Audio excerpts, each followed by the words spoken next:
This is the EYT Media Network. And welcome back out to Keystone High School. Mike Kalinowski, Governor Bob Dunkel, rolling here on the Carly Tire pregame show. Glad you could all be with us here this evening.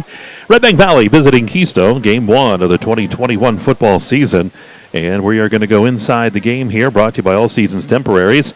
And it's here in the Carly Tire pregame show. Well, Bob, Redbank Valley, a team, the visiting team tonight. They made it last year, won the district, got into the state playoffs, won a game there, came real close against Reynolds, made it real exciting, went a long ways. Keystone ended up 4-2, but was kind of knocked out of the playoffs because of if you didn't win your district, you weren't moving on. And certainly Coach Smith over here wants to change that this year and make it, but a big opponent to face over there with Redbank Valley, but Keystone certainly up to the challenge. Yeah, no question about that, Mike. Of course, those Bulldogs winning their first ever state playoff game. Had several opportunities in the 90s, couldn't convert, but certainly taking care of business last fall. Very exciting time. The program, it's funny, there's so much energy associated with it, and that starts with Coach Gold as well as his staff, and he's just brought a real fresh energy.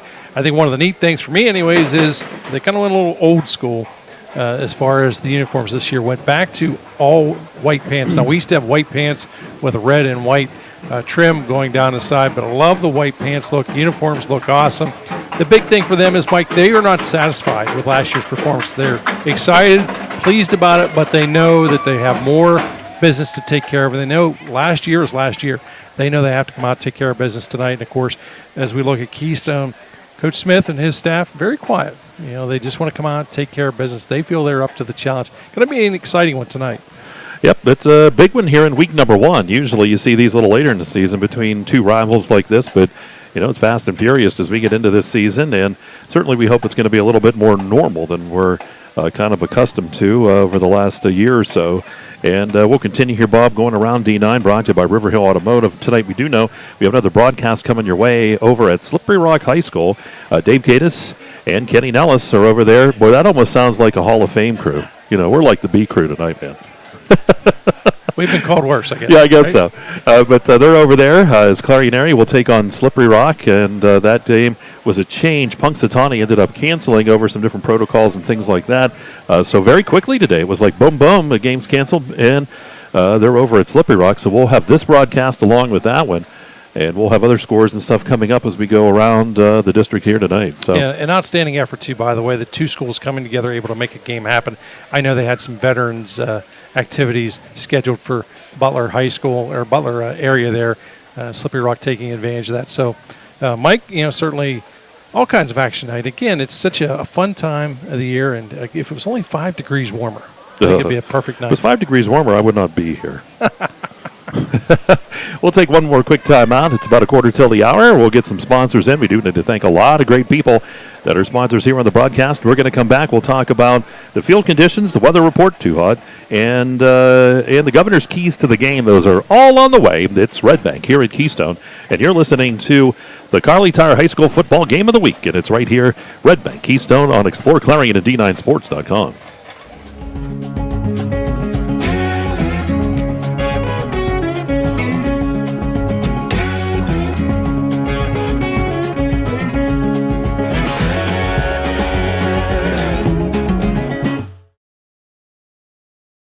With so much to protect each day, Eric Schick Insurance and Financial Services is here to help you find the right coverage that fits your life. Call 814-275-2210 to learn more.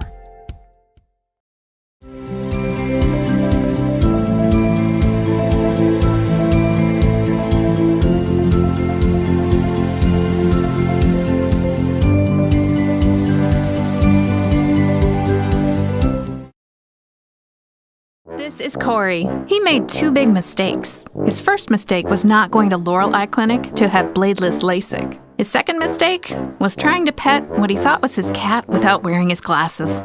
Don't be like Corey. Call Laurel Eye Clinic. Clarion, Ford, Chrysler, Dodge, Jeep, and Ram, proudly supporting high school sports programs, wants to wish all our D9 teams and athletes a healthy and successful season. And don't forget, when you're in need of a car, truck, or SUV, there's only one place to compare Ford, Chrysler, Dodge, Jeep, and Ram side by side. Visit us on Main Street in Clarion or log on to the all-new ClarionAuto.com. And remember, Nobody beats us. Nobody.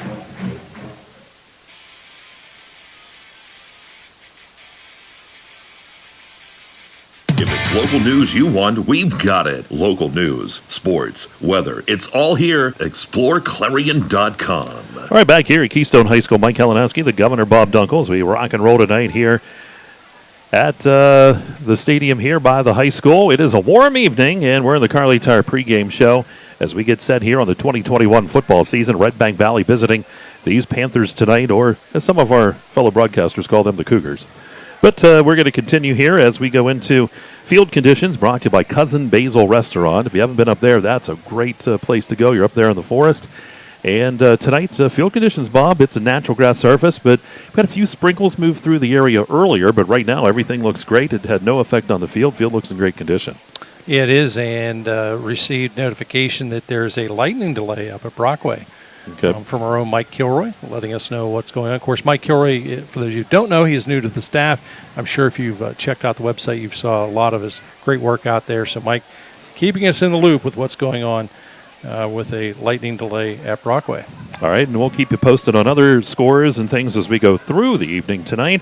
And that weather forecast, though, is brought to you by J&J Feeds and Needs and Trailer Sales. And there could be a shower move through the area, maybe a slight chance of a thunderstorm, but so far we do see some clouds in the sky, but everything looks good. Bob will check that as we go through tonight with the radar and stuff like that, but it seems like once we get past sunset, things should quiet down.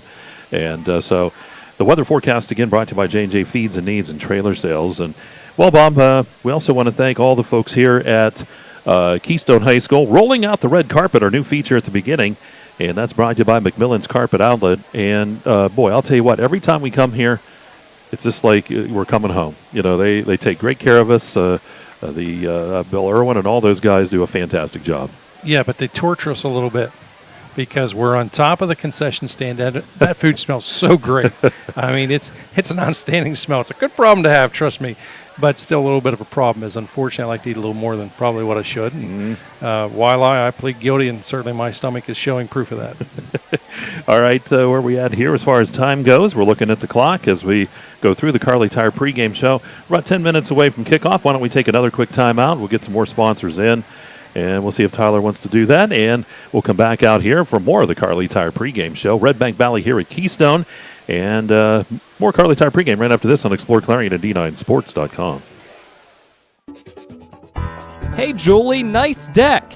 Did you get that at Tio Nesta Builder Supply? It's Tio Nesta Builder Supply. And yes, Dave, I did. Wonder if they sell siding and roofing at Tio Nesta Builder Supply. It's Tio Nesta. And yes, Tio Nesta Builder Supply has that too. Come on, Dave. You've never been there? They have 2 showrooms for anything home improvement. Mom got a custom kitchen there. Bill down the street got the materials for his garage. They have this awesome website, www.tionestabuilders.us.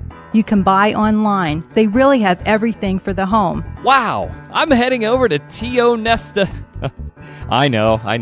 Tio Nesta Builders. Tio Nesta Builder Supply Home Improvement Center.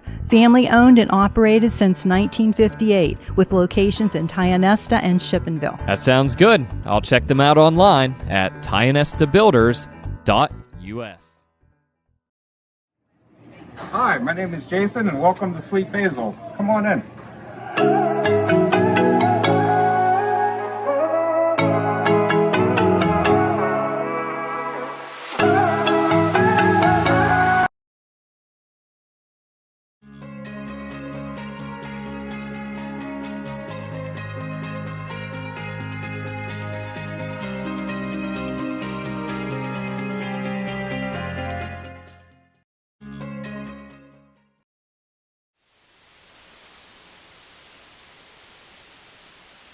You're listening to the EYT Media Network.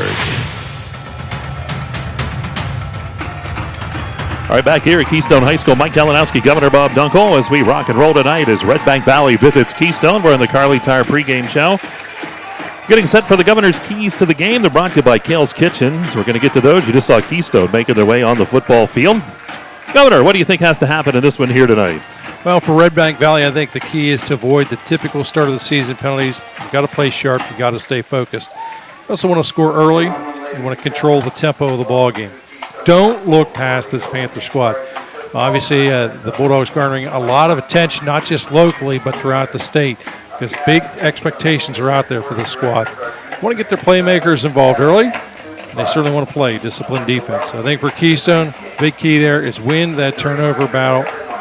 Also, they got to have success on first and second down. They want to put themselves in third and manageable situations. You can't surrender the big play defensively. You must keep the playmakers in check. You're not going to shut them down. You got to keep them in check. Got to force a few turnovers, which, of course, complements that turnover battle discussion that I just talked about. But special teams also need to change field position. I think if those things can happen, it could be a strong night for the Panthers. Either way, for both teams, it's a tough task ahead of them tonight. Band getting ready. We'll have the national anthem coming up here momentarily. We're going to stay right here so that you can listen to that as well. The Redbank Valley Bulldogs make their way onto the football field wearing those pants that Bob wore back when he was in school, except they're missing that little thing on the side. A little trim, but I like the old school look. Although your mom probably didn't like it when you came home with those white pants all dirty. Again, just momentarily, we'll get these teams to the sideline. Don't want to go away because we love bringing you the anthem.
There you go, national anthem by the Keystone High School marching band, the Panther band down there, and now they make their way off the field.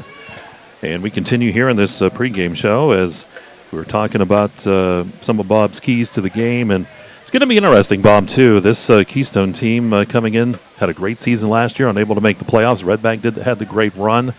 A lot of expectations out of that Bulldog team. You know, you see them picked high in many of the different polls and things like that, so the expectations are there, and these Panthers would like nothing more than maybe come up with a big win here tonight and maybe kind of shock the conference and get things rolling. So who knows? We got a big football game coming up here in front of us tonight. You know, we talk about it. We say it all the time. There's a reason why you play the football games. You know, ultimately the media, the print, all that good stuff is nice to see, but the real action certainly is going to take place on the football field. And these both squads, Mike, I think, as they're approaching this ball game, they do have a quiet confidence, if you will. They're looking forward to this ball game. And, again, they just want to let the actions on the football field speak for themselves. And I think that's the best approach to have to it. Yeah, we're getting the officials now to come out. We do know that coin toss usually has already taken place, but it's more of a, you know, kind of a ceremonial thing. You just, you know, it drives you nuts. This is 5 minutes that we could just dispense of.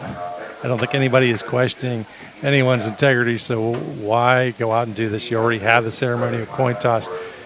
We were busy early on in our broadcast whenever that took place, but either way, we're going to go through that once again. So the teams make their way out there. Captains for Keystone, Brett Wingard, Caleb Nellis, Nick Cosper, and Xander McHenry. And for Redbank Valley, it looks like Mansfield's out there. We got to get all the numbers. Mansfield, Mangentini. Ray Schreckengost. Schreckengost is out there.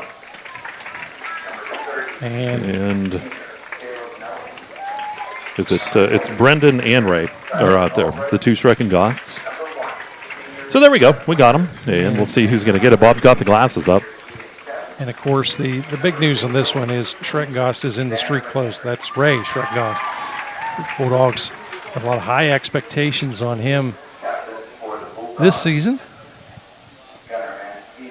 So we're waiting. They're talking to the teams and getting all the niceties out of the way. This is where Bob would look across and start swearing at the other player. Are you kidding? I'd have never been brave enough to do that because once I got back to the sidelines, I'd have been in such trouble I'd have never seen the light of day. Oh, times they haven't changed. No, they get still down there as they will have the handshake and after the coin toss. You know, and I think if you look at both these programs, Mike, they're really cut very similar as far as what their coaches believe, their philosophies. They want clean cut. Bulldogs have won the toss, will receive. They take it. I know, Bob, your philosophy is if you win that toss, you want to defer to the second half. No question. But they probably looked up and said, we don't listen to Bob. And there's a good reason why they're not. They've had a lot of success doing that. I just like it because typically not a lot of teams start out strong on that opening drive. Still have a little bit of the jitters, and it doesn't matter what level of play that it goes to. You see that. There are some teams, however, of course, that are big numbers guys, and they feel, hey, we've got, perhaps one more opportunity to touch the football than our opponent, so let's take full advantage of that, and I get it. Keystone will get set to kick off. They'll kick off right or left to right as you look at your television screen or computer screen, whatever you're watching us on. I know a lot of folks like to put it on their TV. You can do that, and we even had people put it on the side of their house. They had the whole neighborhood watching last year. And see, they can do that because the camera's never on you and I. If they did that, then people would never talk to them again. Plants would stop growing. Dogs would run inside scared, Nick Cosper set to kick off here for Keystone. One of the big keys is speed on this Redbank Valley team. You see an awful lot of it deep back there. Yeah, Marshall, one of the deep backs. I think by the end of the season, you need to race him. That's going to bounce, come up to one of the up men. It's touched. The ball was loose, but I think Redbank gets back on top of it. Yeah, nice, good play there by the special teams for the Panthers. You eliminate no chance really of a return. Brandon Ross. You also have a chance of coming up with that loose football. I think Brandon Ross was the one getting on top of it. So, Redbank will start. The ball is going to be placed at about their own 36-yard line. I'd like to open this one up with Magentini. Although Bain had a lot of the pregame warm-ups, Magentini will be in shotgun formation to start this one. They like to throw, they like to run, they like to do it all. He's going to go 4 wide, twins out to the right, couple receivers out to the left side. Actually, it looks like trip. Nope, just twins out there to the right side. Magentini works with the sidecar. I think they're working, making sure the clock matches up here. As everybody wants to get on the same page. And remember, it's the opening game of the season. Yep. We all have a little hiccups. Game number 1. You hope you get through those by game number 2 or 3, but making sure to get everything right. As you see, that they are working on the down clock. And if they don't get it right soon, they just say, we're going to take care of it on the field. And they're saying it is not working. So there will not be in all likelihood using that down clock in this one because if they don't get it in a couple minutes, they know, hey, we're old school. We've done this longer without the clock than with the clock. Of course, you used a sundial. Well, I was going to say, it's like you and I with electricity. When we first started, that wasn't in existence.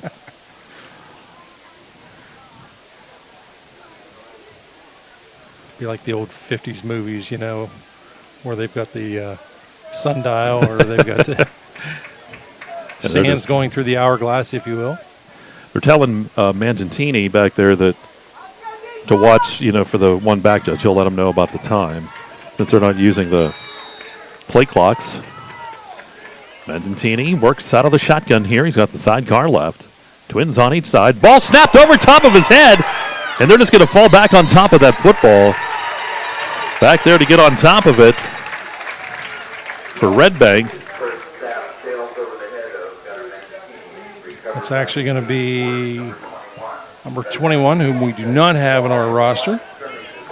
I just heard them announce the name. We'll have to get that from the PA announcer here. He actually didn't have it either. He said number 21, so I will check with the coaches. I'll try and catch him. So it's not our fault. Here's a run over the right side, turning, and this is our mystery number 21, who we'll call him Gus for a while, Gus Simpson, as he takes that ball back up. After they lost it on that initial snap, they're going to gain a few positive yards. They'll bring it back near the 28-yard line. It's a pickup of about 4 on the play. They're down 28. Or third down and 18. I was going 20, and I was counting way too many, but I'm not good at math anyway. Magentini looks to throw, fires a football to this left side, and coming back with a football, it's going to be incomplete. Tried to sneak that into guard lock here on the sideline, and it's incomplete, so we'll see a punt coming up here for the Bulldogs on their opening possession. Back deep will be Xander McHenry here for Keystone. Yeah, nice job applying the pressure. Magentini, I think, threw that just about a second or two sooner than really what he was intending to. As a receiver, a little too much to the outside. Brings up this punting situation. Punts away. Punt by Minnick. Ball's going to bounce and then takes a Redbank bounce and then comes back up near the 45-yard line, and that is where Keystone will start for their first possession. Yeah, nice job there by the defense, taking advantage, again, of the bad snap on the opening play of the ball game. Great field position here as they start out their own 45-yard line. Quarterback is Wingard. Out of the backfield, you'll see Danellis is. McHenry, too, will get his hands on the football as well.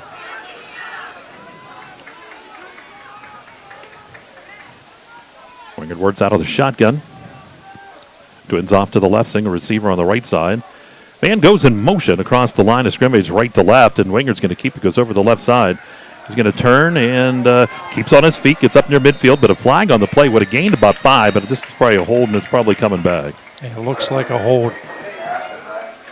And that's a challenging play, especially when you're running to that wide side of the field, which also is the visitor's side. You tend to see a lot of holds committed on that way, and you have to do that sometimes in offensive line because there's so much speed you're facing against, and it is a hold. So they will mark that back. Redbank Chevrolet is our sponsor for our penalties, just like last year. So Wingard gets his instructions, comes back in. They're going to back him up. Yeah, nice safe play to start that out. I wouldn't be necessarily completely shocked if you'd see him run that down to this right side. Sets up a 1st and 20. Wingard now switches the sidecar off to the right side. Man again goes in motion. Wingard keeps it, hands the football off, running right up the gut with that football. That's Nellis with it, and he'll get about 2, maybe 3 yards out near the 38-yard line. Second down here and about 17. So give him 3.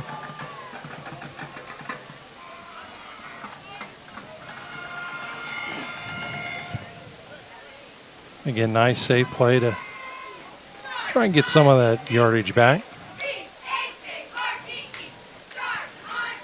Panthers break the huddle, come to the line of scrimmage. And they'll switch the Twins out to the right side. Wingard in the shotgun formation. Nellis goes in motion. Wingard drops back, looks to throw, under pressure, fires the football downfield. He's got a man there, and it's almost picked off by Gardlock, but I think there's a penalty here. And we'll see what the officials saw. Was it on Gardlock, or does it go on the receiver? And it's going to go on him. It has to go on the defense in that situation.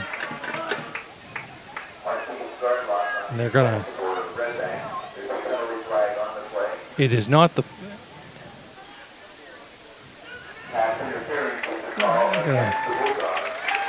I'll march that off, but it still should not be enough for a first down. Nope. About 3 yards shy, maybe 2.5. So second down here and about 3 is what they need after the penalty. We're all spoiled because we're used to the NFL where it's the automatic first down. Yep. You being one of the biggest NFL fans, I'm but no fun privileged to know. No football league. Wingard in the shotgun. Second down and 3 here for the Panthers. Nellis goes in motion. Takes the snap. He's going to keep it over the right side. He's going to be spun down. He'll get maybe 1. We'll give Wingard a yard. And it sets up a 3rd down and 2. It's a big 3rd down and 2 here for the Panthers. With that football sitting at the 47-yard line of Redbank Valley.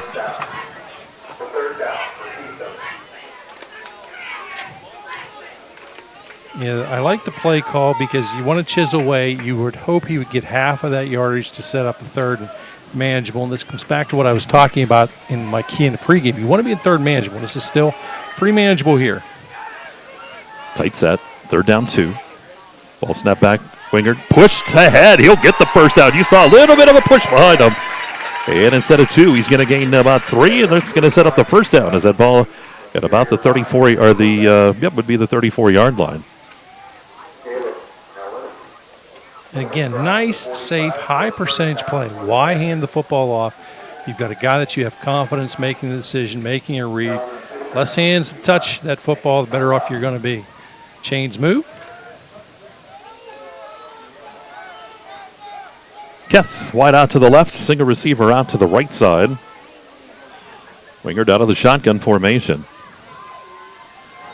Redbank jumps. We have an offsides here against the defense. They'll set up a 1st and 5. That's the downside when you have speed and you tend to be aggressive. It's also a good job by Wingard taking his time with that cadence. So now a 1st and 5 situation really changes the complexity of your play call selection because now you get 3 downs to get 5 yards. I'd ask you how many you have to average in order to move the sticks, but I don't want to embarrass you. Don't. 1st and 5. Same setup. Wingard hands it off to Nellis. Cuts to the right side. He's got a little bit of room. He's hit from behind, and we'll see if he makes it. It looks like he's going to come up just shy as he gets that ball close to the 35-yard line. So it sets up a 3rd down here, and it looks like about 2 again. It looked like that was going to go for a lot more yards, Mike, but you saw the speed there of Redbank Valley closing in and really containing him to that short game. So 3rd down, long 2. Ball sitting just shy of the 35-yard line here for the Panthers. Just underway here, quarter number 1. And Wingard keeps it this time again. He's going to go forward and then gets pushed back. It's going to be all on the spot here. It depends where that spot is. They're going to give it to him. Our first quarter sponsor is Clarion Forest VNA. Glad to have them on. They got the 1st down. How about that? First downs are brought to you by the Allegheny Grill of Foxburg. Haven't talked about this formation. It almost reminds you of the old full house backfield scenario because the backs are lined up tight directly behind the offensive line. That just creates congestion, and it freezes the linebackers momentarily. They don't make a quick read as a result of that. Keystone now ball just inside the 35-yard line of Redbank, slowly working their way down the field here. Nellis went in motion. Now the 2 motion men set up right behind the line of scrimmage. Ball snap back to Wingard, pitches it out, and cut down very quickly in the backfield that time was Steven Shelter. And that'll be a loss on the play, nearly 5. Yeah, it will be 5 all the way back to the 40-yard line. 2nd down and a long 15 here for the Panthers. Yeah, nice read there by the Bulldogs. That is Shetler, not Shelter, with the run.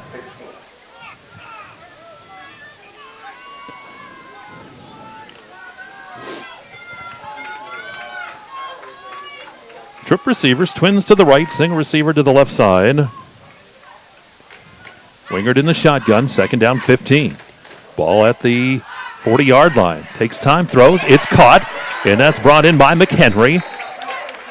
And it's positive yardage. They'll give him forward progress. He'll pick up 5 down to the 35-yard line, but sets up a 3rd down now, 3rd down, and a long 10 here for the Panthers to keep this drive alive. And at this point, too, I would imagine you're in 4-down territory at the 35-yard line.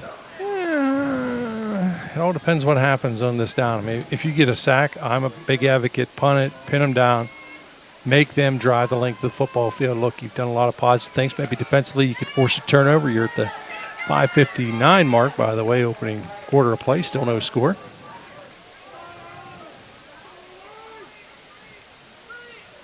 Wingard barks the signals, takes the snap. And under big-time pressure, he'll be sacked. And going in there to get him. And there's a flag on the play. Yep, it's going to be a taunting. That is the number 21. We're not sure who 21 is, but that's who it's going to be rung up on. And I do apologize. The even announcers here don't have that. Guarantee in between the quarters, I'm going to find out. So all the way back to the 45-yard line. That's a loss of 10. Mike, we got the opportunity to take a quick look at the replay here. Yep. It still is not, remember, it's not an automatic first down, so they're going to move this football up. I'll tell you what. Mr. Oaks over there, he's pretty good on that. He's got that replay going. And credit Tyler Oaks. This is our first opportunity to see replays. We might not be watching the game. We'll just watch the screen. I got to punch you now to get your attention. A great job. Gives you that look, but the Bulldogs right now probably would have been looking at returning this football, but that's something in all levels of play. They're just not going to tolerate that taunting. So it's a 15-yard penalty. Puts it at the 30-yard line. So it's a 3rd and 5 now for the Panthers. Wingard out of the shotgun position. He's going to drop back, looks to throw again, fires the football, and it's going to be tipped away. He almost found his intended receiver there. That was Albright, but it was tipped away there at the last second. Yeah, Klaus gets a hand on that one. Nice job. He extends those arms. So 4th down and 5. Keystone will remain on the field here, ball at the 30. Can you believe it's already football season? It's like summer's just went. I want to hit pause. Life doesn't work that way, does it? No. And unfortunately, our good friend Rick Rathbone put a post on the other night on Facebook. Well, it's the last time we're going to see sunset after 8 o'clock until I loved it. I was like, good. Yes. That's terrible. Wingard out of the shotgun. Twins left, twins right. He's got 4 wide. 4th down and 5. Pumps once under pressure. He's hit, drops it off. It's picked off. It's intercepted. Going back the other way with the football. All the way down the right sideline, cutting back in. And was that Wagner over there, number 8? Yes, it was.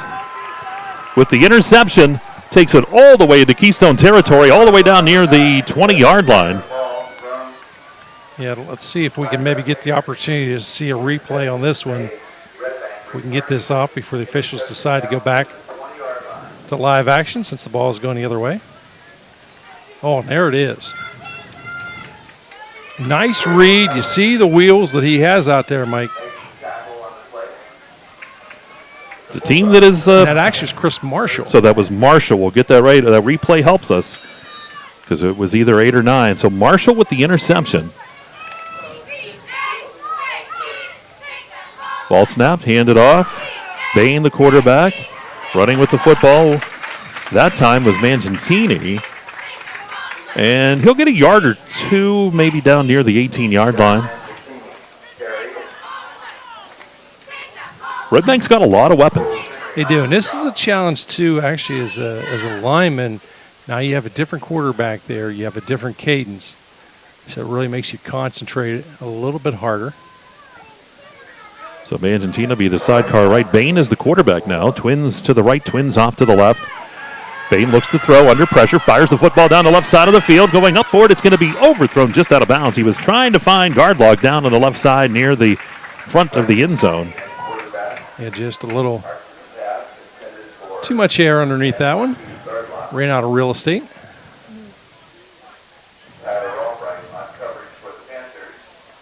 Bulldogs taking their time here. Of course, oftentimes we have that down clock to count on. It's not in use tonight. 4:15 to go here in quarter number 1. Clock stopped on that incomplete pass. The play clock, I should say. It's a down clock. But Bain looks to throw, flushed out to the right side, dumps it off, and the pass is incomplete. Boy, I thought it might have snuck through and gone into Minnick's hands, but it falls incomplete. You see why Bain is a well-respected baseball player. He's going to continue his career at IUP with an arm like that. We prefer Indiana in my world than IUP stuff. Interestingly enough, this is his first season of football at the varsity level. Did not play prior to this. Trips off to the right. Guard locks on the bottom of your screen. And we're going to have a false start here against the offense. Bain barked the signals, and jumping on the right side there was Minnick. And again, easy to do. The cadence is different. And you will see that. That's one of the downsides of using multiple quarterbacks.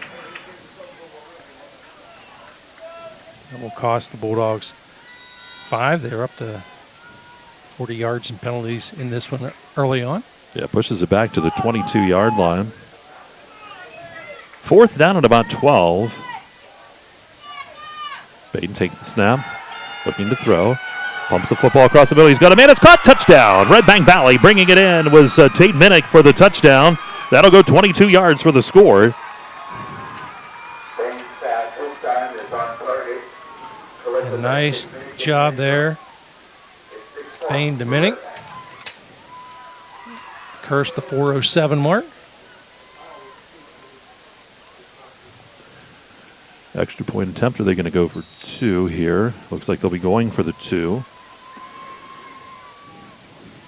Little confusion here. Bain takes the snap. Wide open in the end zone. It's caught, and the 2-point conversion is good as he gets that into our mysterious number 21. But we'll take a quick timeout. It's Redbank up 8-0 on Keystone. You're listening to Kearley Tire High School Football Game of the Week on exploreClarion at D9Sports.com.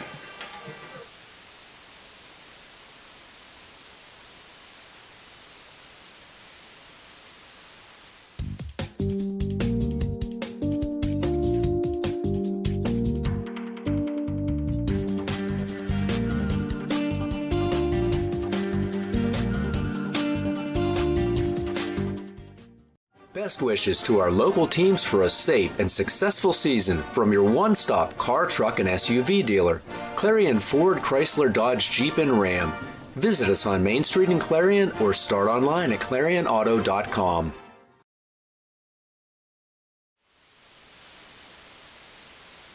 You're listening to the EYT Media Network.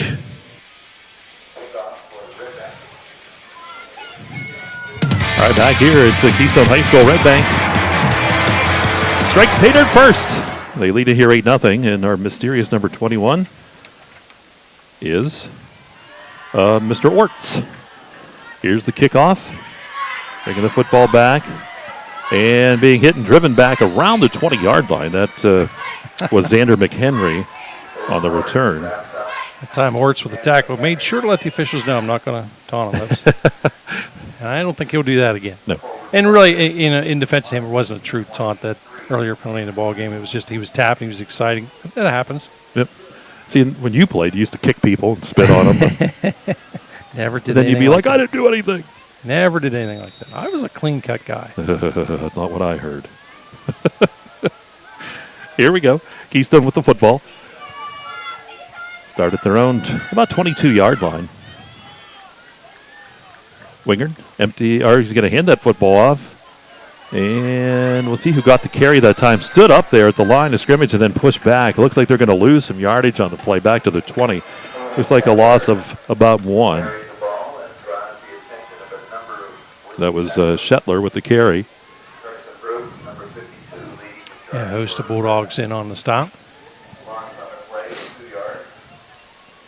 You have to excuse us. We're kind of leaning out the window here when we have to look down to that. And you have a nice clear view here on Explore Clarion. Fantastic view of the ball game. Winger to work out of the shotgun formation. Again, twins off to the right, single receiver left side. Nellis goes in motion.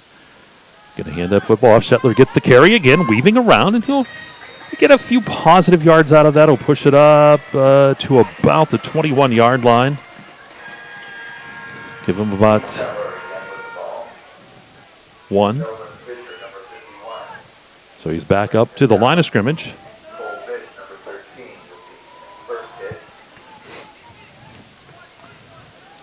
Yeah, tough third down play here. The Bulldogs you can expect them to come after you and apply the pressure here. This is where it pays. It's such big dividends whenever you have speed. So many different things you can do. Panthers, third down here and 10. The ball at the 22-yard line. Ball snap back to Wingard. Quick throw, and it is, looks like, is it incomplete? They're going to say incomplete. It did slide into Tate Minning. On the turf, so fourth down, we'll see a punt coming up here by the Panthers. A very dangerous man heading back to return that punt in Chris Marshall. Jenny Montgomery Scott is our sponsor on punts. Punting the football for the Panthers is number 44, Isaiah Yarger. Also back there, Mason Klaus.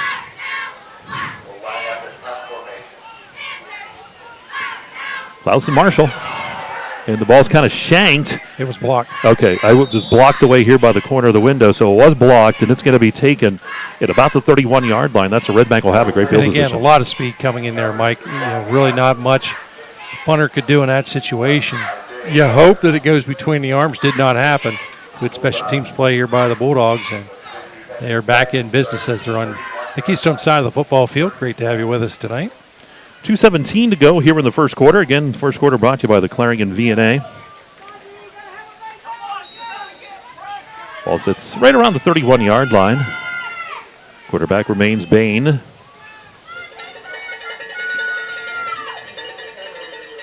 Scott Ort, sidecar left, hands it off to him. Cuts to the right side, stiff arm. Flag comes in, and he's going to go forward, and he'll get positive yardage, but this one's probably going to be coming back. Most likely would be a hold. Didn't see it, but when the end gets sealed that clearly and crisply, generally as a rule you're going to see a hold. They do look at the Keystone captains, and they will march this one back. They would have gained probably about 7. Couldn't hear that. This speed is just so impressive out of the Bulldog squad. Something we missed last year too, that cowbell. We didn't have the fans. Missed the cowbell, of course. That's one of your favorite sayings, more cowbell. That's right. So the ball pushed back to about the 41-yard line. After the hold, it's a 10-yard penalty. Redbank lines up here. It is a 1st and 20. Bain takes the snap, drops back, looks to throw, and he fires it to the right side. It is caught out there by Marshall. Here's Marshall. He's got some footwork. He takes it across the 30 and down inside the 30 to about the 28-yard line, maybe the 27. We'll see where they spot it. Boy, they're going to put it down near the 26-yard line, so that's a gain of 14. And he can move. When he gets in the open field, he can just motor. That's so tough. I can't imagine being an opposing coach trying to sit in game plan when you see this much speed. When I mean speed, I'm talking about all the skill players, the offensive line, everybody has got a set of wheels out there. Ball handed off right up the gut. And who was that with the carry? It was Drew Byers with the carry. So Byers getting the carry. Haven't seen from Drew. That'll be his first carry of the night. Redbank's not afraid. If you're on that sideline, Coach the goal. You got to be ready. He just puts everybody in there.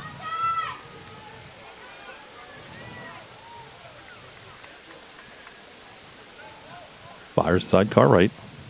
Bain barks the signals, takes the snap, hands it off, and over the right side. That is Byers getting the carry, but not a whole lot there. So it'll be 4th down. And he'll get just a couple, so it'll be 4th down here in about 4. Again, pretty good job defensively out there for that Panther squad.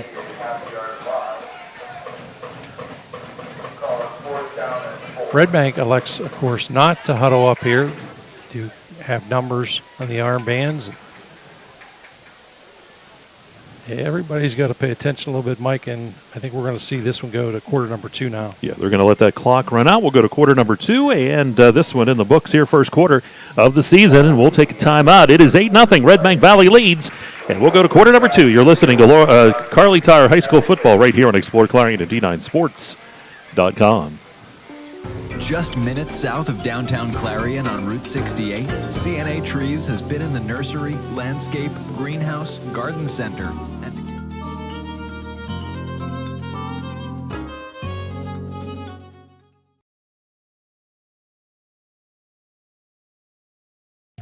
Enjoy fabulous fine dining in a casual, elegant atmosphere at the Allegheny Grill in Foxburg. Take in the breathtaking view through the windowed walls or dine on the patio overlooking the always changing Allegheny River.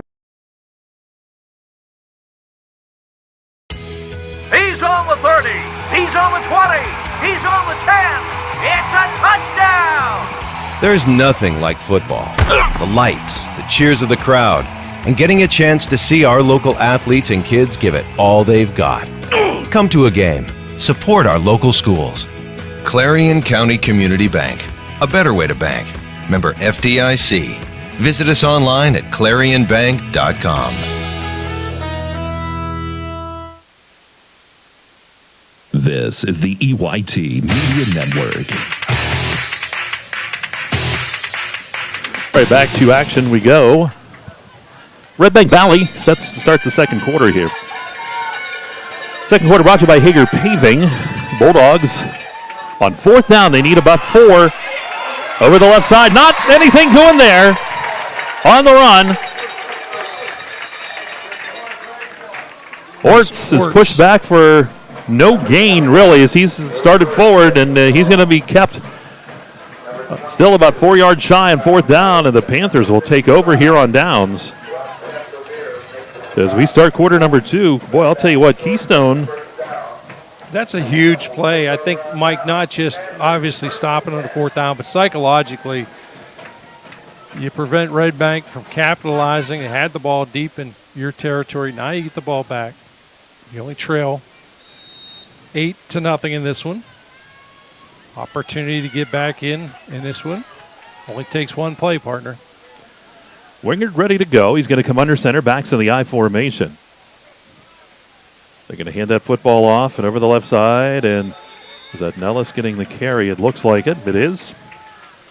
It's Kyle Nellis. Positive yardage as he'll take it out to about the 28-yard line. So a gain of about 4. Again, nice job. Was Zeldon Fisher with the tackle there for the Bulldogs. Second down here, long 6, short 7. And they're going to line up in the I formation. Caleb and Kyle Nellis in the I behind Wingard. Going to hand that off to the fullback, and he's going to be hit and dropped. That's Caleb Nellis. He'll fall ahead, get to the 35-yard line, give him 2 more. And it's now third down here and 5 for Keystone.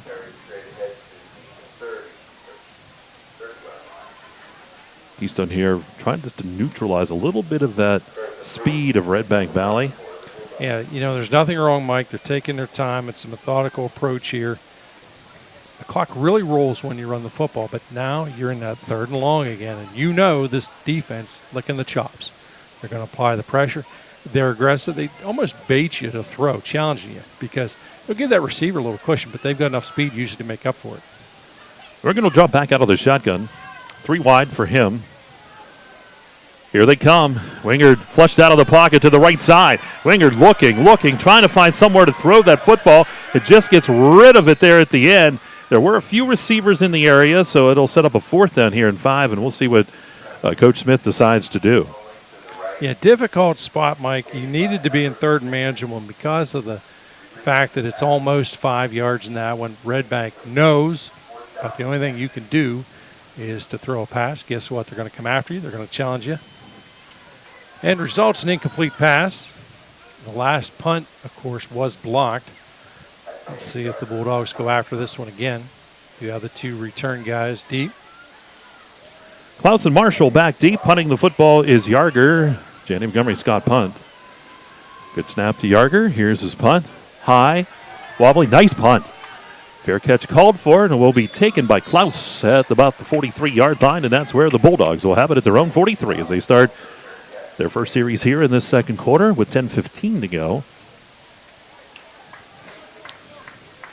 So hopefully you're enjoying some of the broadcast tonight. The instant replays that we're able to do this year. And, of course, we have the other broadcast going on if you want to check in. Dave Gatis and Kenny Nellis are over at Slippery Rock High School for that Clarion Slippery Rock game, a change from Clarion and Punxsutawney that was to be played at Clarion's Memorial Stadium. So here come the Dogs. Waiting for Bob to give me the old Bulldog sound. We'll get that later. Twins on each side. Ball handed off. Over the right side, that's Orts running the football. He's going to be tripped up and drop in the backfield. It'll be a loss on the play of at least a couple back near the 41-yard line. Very good job of stringing that play out. If you string the play out long enough, of course, he's going to run out of real estate. And he does that. Back near the 41, so this is a second down here and about 12 for the Bulldogs. Come on, Bob, do it.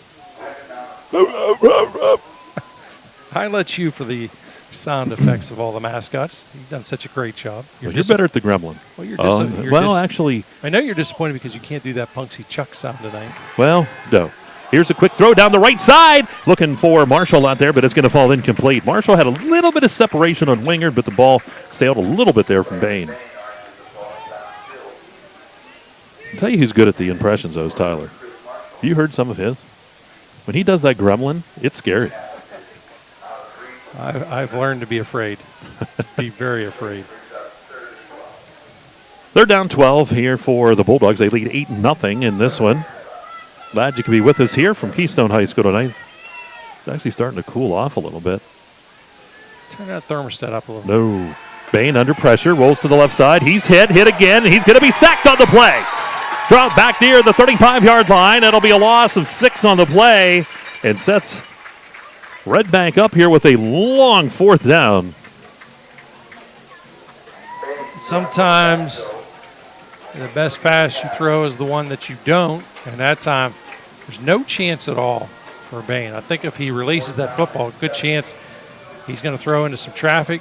Could have turned the ball over instead. It's not a bad possession at times when it does end with a kick.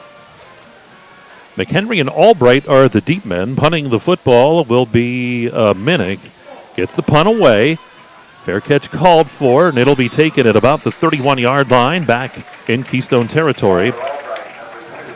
Albright's with the fair catch. Yeah, good move there by Albright. That's a pretty gutsy thing to have to be out there as a return guy, but to call that fair catch because a lot of pressure on you. Of course, pretty easy to let the ball fall and let it roll, but if he doesn't catch that, the ball's probably going to roll another 10 yards. Good job on his part.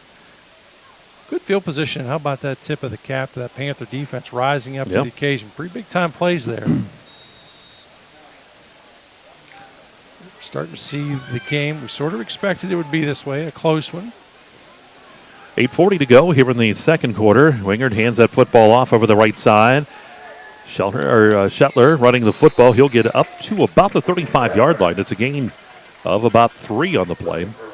Second down here and about 7 for these Panthers. Clock really flying by, Mike. We're down to 8:20 here in quarter number 2. I like what Coach Smith is doing here again. He's running the football. He's eating time off the clock. It's still just a one-possession ball game. Wingard under center this time with the backs on the eye, hands that football off. And I believe that would be Nellis dotting the eye. He'll get out to about the 40-yard line. Nope, that was not. That was Shetler again. So he'll get the carry. He'll take it for about 4 yards.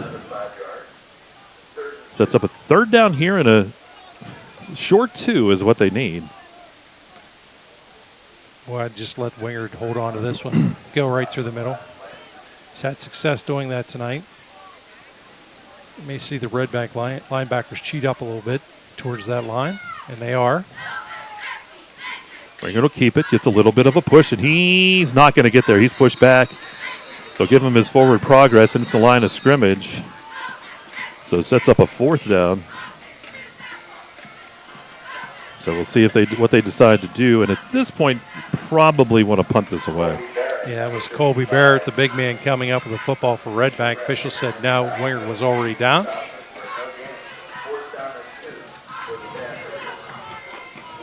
So that's a case there. The Redbank defense making adjustments. They were looking for Wingard all the way, as was I. Garger to punt. Marshall will go back deep. High snap. Good punt. Marshall's going to just end up he's going to take it, and he's hit immediately and dropped. Nice job on that coverage. I want to pick up who that was because great job on Marshall. And that was number 14, number 18. That was Xander McHenry, and he's got speed too. He's one that he can get down the field, certainly showed it there. Nice job. We talk about special teams constantly, how they are such a big factor in a ball game, and there's another prime example. Hustling all the way, makes that tackle. Redbank has to start out deep in their own territory. Redbank with the football at about their own 22-yard line. Bain at quarterback. He'll take the snap. Oh, almost mishandled it, but handed that off and over the left side. Out across the 30-yard line, up near first down territory, was Orts. Yeah, you can see the explosiveness of Orts on that play. They're going to say he's just, or they're going to give it to him. We'll give it to him. Allegheny Grill first down, give him 10 yards. It was close. We were waiting to see what the officials said. Ball at the 32-yard line, so he gets just what he needed, 10 yards. Bulldogs, this is one of the few times tonight, Mike, where they have elected to huddle up, spend a little bit of time back in that huddle. Couldn't understand why I couldn't see. My glasses are all sweaty. I'm used to you not being able to see. It's just your old age. Yeah. They're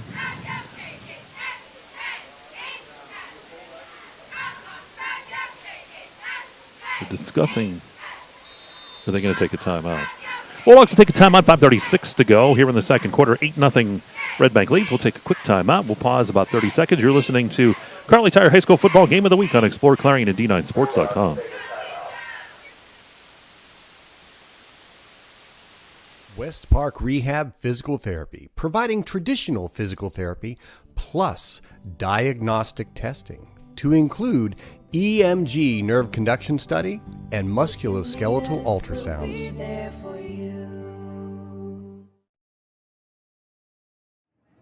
Hi, my name is Jason, and welcome to Sweet Basil. Come on in.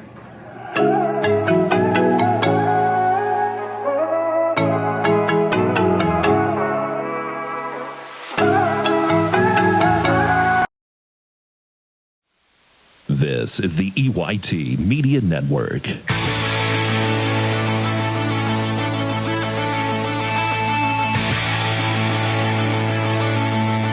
All right, back here at Keystone High School football field, Mike Kalinowski, the Governor Bob Dunkel. Tyler here, JD here, the whole crew with us this evening. Redbank will have it. It's a 1st and 10 for the Bulldogs. Ball sitting at their own 32-yard line. They lead it here 8-0. Haven't talked about it yet tonight, but I wouldn't be surprised if we start right about now seeing some players cramp up. Heat will be a little bit of a factor in this one. Bain out of the shotgun, takes the snap, rolls to the right side. Ball picked off, it's intercepted. That's Nellis taking it back the other way, and he's down and one. He's into the end zone. Touchdown, Keystone. The interception, Kyle Nellis picked it off right around the 35-yard line, takes it in. Yeah, nice read there by Nellis. Boy, he saw that one all the way. Broke on the football almost immediately.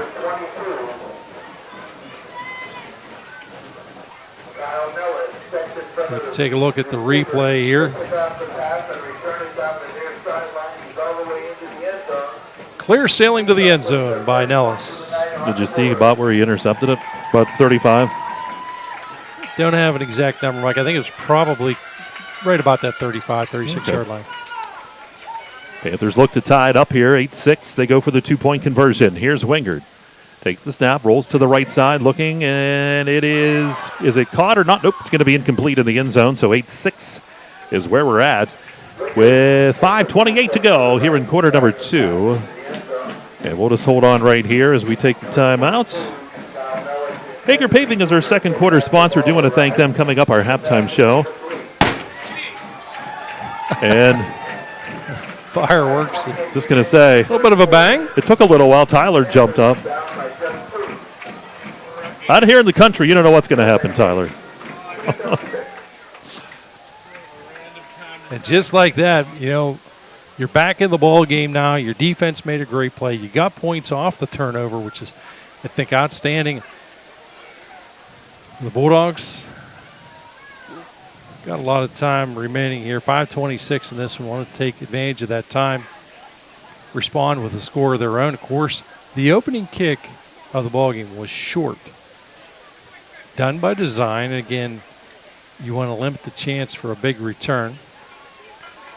You may move the up man up slightly to protect against that. Now is when the game of chess between the two coaches will take place a little bit. Hosper will kick off here. We'll see if he elects to keep it short. He just kind of dumped it over that front line the last time. 8-6 our score. Redbank up by 2. Hosper gets set, steps back. Officials say it's showtime. Yep, he just dumps it over the line. It's going to bounce, goes out of bounds. So we'll see if they have him re-kick it or they'll take it on the penalty. Hot night like tonight, I'm making them kick it again. Make everybody run the extra steps if you possibly can.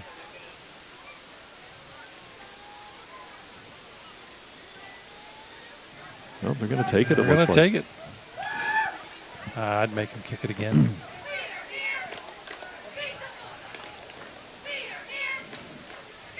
So be at the 35.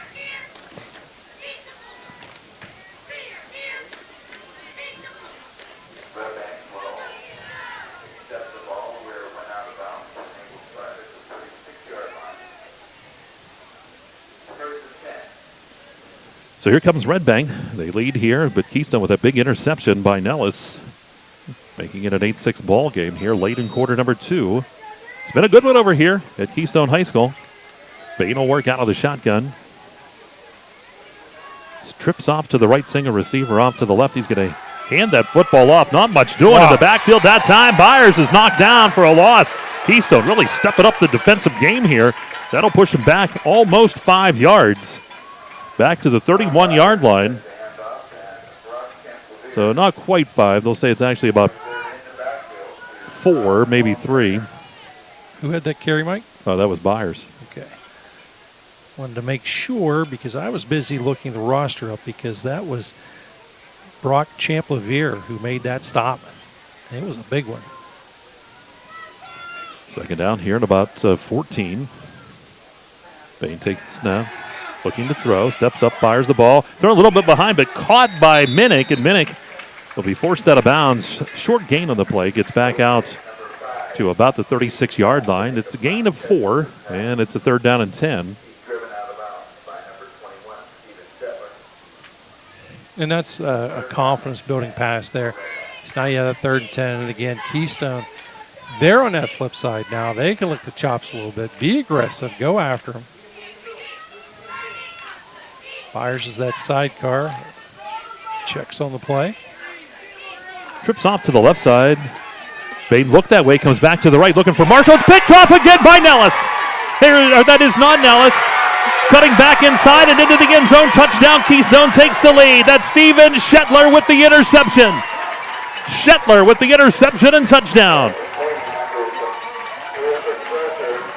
Shetler with a fantastic read that time. Almost in the same exact spot as the one of Nellis. And I like the shake and bake on the return. What a move there to get by Byers, and he goes into the end zone.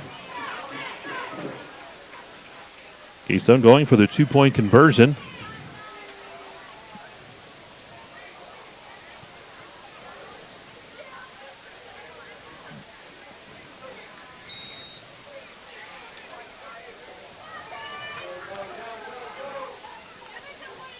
Wingard in the pistol setup, works to the right side. Now out to the right, looking, nothing there. Fires that football. It is caught. The 2-point conversion, good. He got that one. And to Kyle Nellis. And it is a 14-8 ball game. Keystone with the lead. We'll take a quick timeout. We'll pause 30 seconds. 4:31 to go here in the second. You're listening to the Kearley Tire High School Football Game of the Week on Explore Clarion.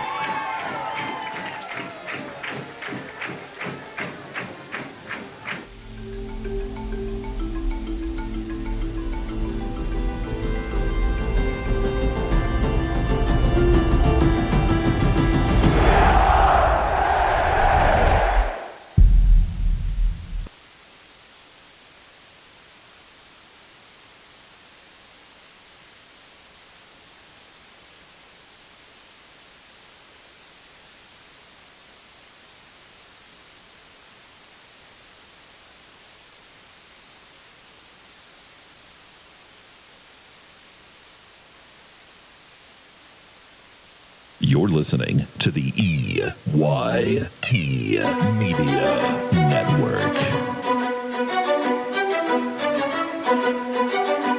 All right, here we go. Keystone with the interception, touchdown. They get the 2-point conversion. They lead it now 14-8 over Redbank Valley.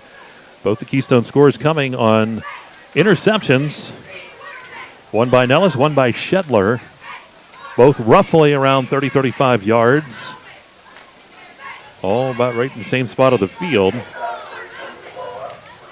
We talked about it. This is a huge game for both these teams. Redbank wanting to continue from the form they were in last year. Keystone wanting to upset the big one on top. And here's a short kick. And finally, being brought down at about the 42-yard line. And picking up that football here for Redbank Valley, that was Brandon Ross. You could just see the energy now on this Panther sideline, Mike. These guys are pumped. The key here is be careful of this football. If you're one of the Bulldogs, and it looks like they're going to bring in Cam Wagner. Yep. Junior, 6'3", quarterback, linebacker. Wagner will work in the shotgun, trips off to the left, seeing a receiver to the right side. To Wagner, hands it off here, and spun around on the backfield and then not getting anywhere. Nellis finally back there to get Byers. And it's a big loss on the play from about the 42. That'll push him all the way back to about the 34-yard line. So give him a little bit of forward progress. Could have been a little bit further, but loss of about 8. This is where you want to manage the clock a little bit. 3:54 mark. Wagner looks to throw. Steps up, has time, pumps, now rolls out to the right side. Here's Wagner looking, firing. He's got a man coming back. It's going to be incomplete. Gardlock was coming back for it, but that time the throw had to be hurried a bit because of the pressure. Yeah, it's a tough spot to be in if you're Cam Wagner. Take your first couple offensive snaps. The first is the handoff. The second is the throw under pressure in an apparent passing down, and you have an apparent third down.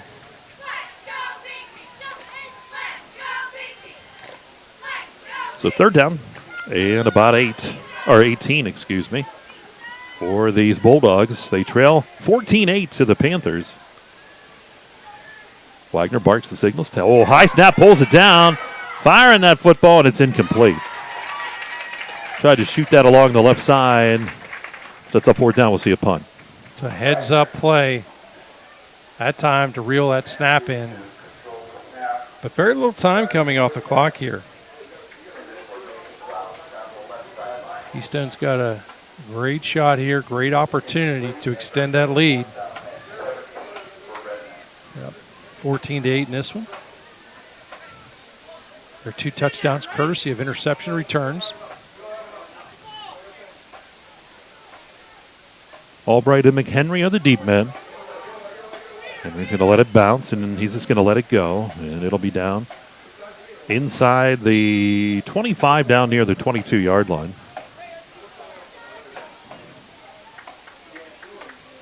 You figured it out? I figured it out. Bob was making some calculation, and you're calculating. I don't want to know what's going on. Sometimes you're better off not to know. So Keystone will have the football. They still have 3:30 to go here in the second quarter. They lead at 14-8.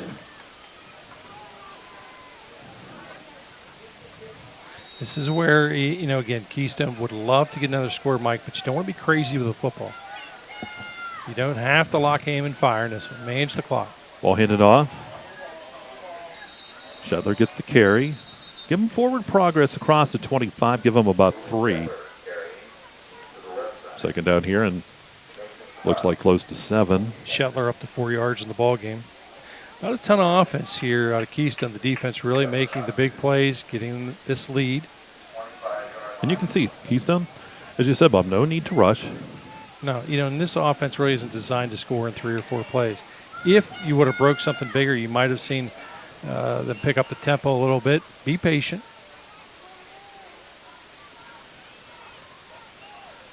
Wingard takes his time. Will come under center. Backs again in the I formation. They give that to the fullback, and he's going to get hit. That's Nellis getting the carry, and he'll be knocked down. Caleb Nellis, and they're going to say he got back to the line of scrimmage, and that's about it. And we get a timeout. And that would be the second timeout that the Bulldogs have used here in the first half. Look over at the time. 2:45 to go here in the quarter. Again, we want to thank our second quarter sponsor. It is a Hager Paving. They're also our Hager Paving Player of the Game. We'll have that for you. It's always a struggle. Bob and I usually argue. We fight. Then we have to apologize on the way home, but we'll get a winner. And once in a while, I'll get a black eye out of it, Yeah, that's usually me. So this is a pretty big play here, obviously, for both sides. Certainly, if you're Redbank, you want to stop. The question is, if you're Keystone, do you try and be aggressive, pick that first down up by throwing? If it goes incomplete, of course, it goes a timeout for Redbank. Or do you try and run it, knowing that the Bulldogs are probably figuring you're going to run, so they'll probably stack you up at the line. Then you got to think, again, looking 2 plays or at least 1 down ahead. They're going to be aggressive, come after you on the punt. So you've got all kinds of things going on if you're Coach Smith. He's already replayed these scenarios about 12,000 times in his head. He's a planner. He's a thinker. You're not going to catch him off guard. He knows really what he wants to do. So let's see what's up his sleeve. Well, here we go. Wingard will come to the center. Gives under center. Backs in the I. Single receiver on each side. Third down at about 7. And then false start here against the offense. They're going to back them up 5 yards. Not what Coach Smith was planning. Nope, that kind of pretty much tells you it was going to be a run. Probably to the left side. You want to get that extra step. That's the unfortunate thing about being a lineman. A lot of times the only time you get attention is if you do something bad. Yep. They don't acknowledge all the good things. Oh, it's enough. Just because you played on the line and never was recognized. Come on. I'm kidding. Here's a handoff. No, you're right. And a short gain. Getting up from underneath that pile. That was Nellis with the run. Had to wait and see Kyle Nellis, and we'll get a timeout again by Redbank on 4th down here. So with 2:29 to go. In timeouts. So it's the last timeout used here by the Bulldogs. Do want to thank Clarion Hospital for sponsoring our broadcast booth this year. Got to get that in. We've got a lot of other great sponsors, Governor. 2:29 remains here in quarter number 2.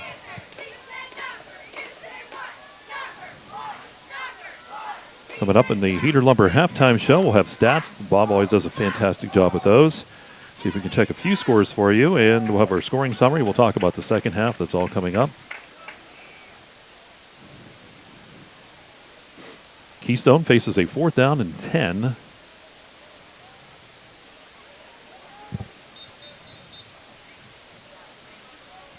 Ball is at the about the 23-yard line.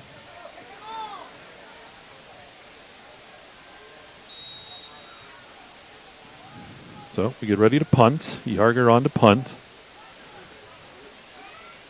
Dangerous return men. The ball comes up. Marshall's going to pick it up right at midfield. He's got room to the left side. Here he is at the 40, 35-30, 25-20, to the 15, to the 10, to the 5. There he goes. And into the end zone. Nope, they're going to say, did he step out? Must have just ran out of real estate a little wee bit, but fantastic return. You could see that. Great job of sealing that wall. No yellow.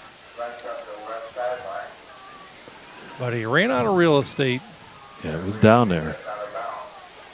Inside the 20, looks like right around the 17-yard line. That's probably just about exactly what Coach Smith did not want to see. It was a big return.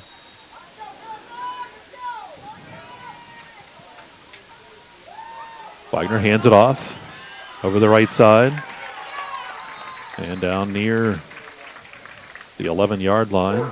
Orts getting the carry that time.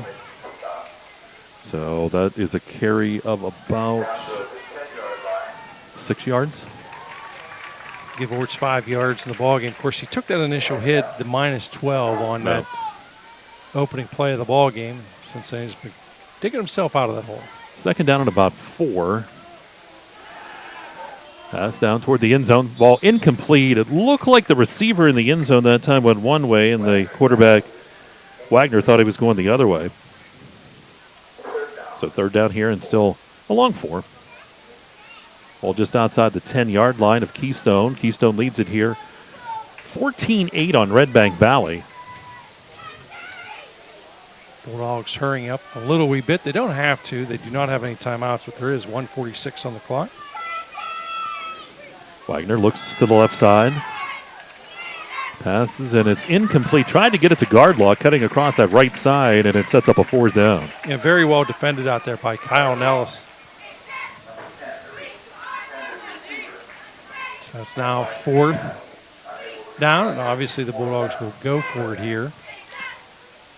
Thought we might see them chip away, maybe roll out, allow Wagner to tuck it and run. Well, we'll see here on 4th down and about 4. And we have a timeout taken by Keystone. Another timeout down on the football field. And that's a good one. Coach Smith wants to make sure everybody is set. The big key, too, you don't want to jump off sides because this situation, you're tensed up. You want to get that extra step. You cannot make that type of mistake. And usually the early part of the season is when you're going to see that type of mistake take place. He just wants to make sure everybody's on the same page, go over responsibilities. Oftentimes you'll have some coaches in this situation will say, hey, if they get the first down, just keep them out of the end zone. Yep. If they get the first down, it's not that big a deal. It's not a deal breaker. You just don't want to see them score. Don't let them, in other words, don't let them get behind you. That's the big key here. Well, too many times you see teams really sell out, I think, try and stop that. Redbank will break the huddle first. 4th down and 4 here for the Bulldogs. They trail by 6 in this one.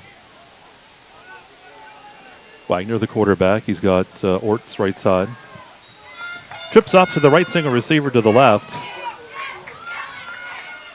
Wagner looks to throw, comes back to the left side, fight for the basketball, and it's going to be knocked away. What great defense down there. And down there was Tyler Albright defending on Minnick on that far side. A little turnover on downs. So there we go. What's the matter? It's going to be a fun season, partner. I'll tell you in a commercial. How's that sound? We're all good. A good defense out there. Nice play call. Good execution on the Panthers. Bulldogs come up just empty. Can't capitalize on that great return. A huge break here. Really just be conservative, careful with this football. Yeah, you don't. Keystone. You don't want to do anything crazy. Yeah, Redbank cannot stop this clock. They're tight at the line of scrimmage. They may just take a few knees. This is smart. You're play. up by 6. Absolutely smart play.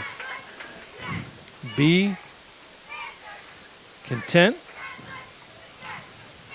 One thing, knowing Ryan Smith for so long, he was one of my students when I first started years ago over at Clarion Limestone. And, of course, he played under Clyde Connie. And you can see a lot of those same things, that he learned in high school. And, of course, he's got his own flavor on this team. But Conservative, taking his time. He's got the lead.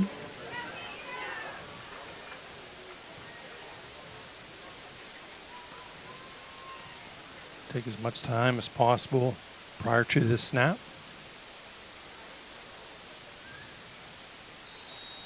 Another knee. Clock continues to move. No, I don't think you'll see anything crazy, but, you still have to pay attention out there on the defensive side, which Redbank is, and the reason being you can never put it past someone to lock, aim, and fire and throw one down the sidelines in this day and age. That'd be if Pat Kerle was on the sideline. No, he does tend to be aggressive. There's the knee. That should do it. We'll go to halftime. And the Keystone Panthers lead here at halftime by the score of 14-8. We will take a timeout, and we're going to come back for the Heater Lumber halftime show. And you're listening to Carly Tire High School Football Game of the Week. It's live right here on Explore Clarion and D9Sports.com. Take.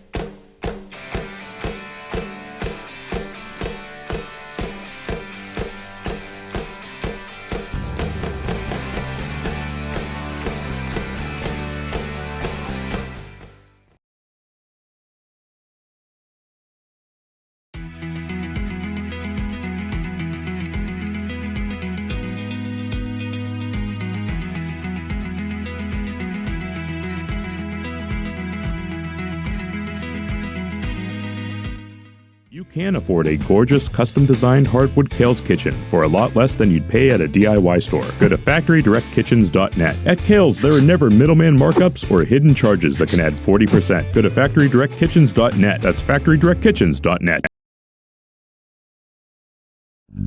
Zockrell Motor Truck Sales in Clarion is an International Diamond Ed certified service department.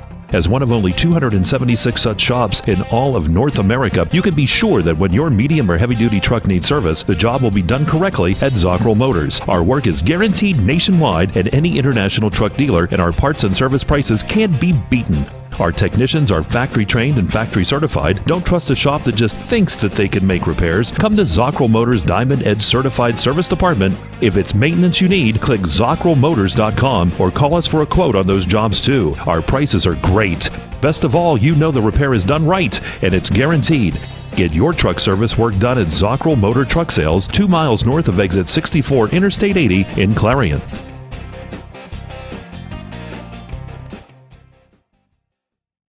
Throughout West Central Pennsylvania, people are losing their glasses.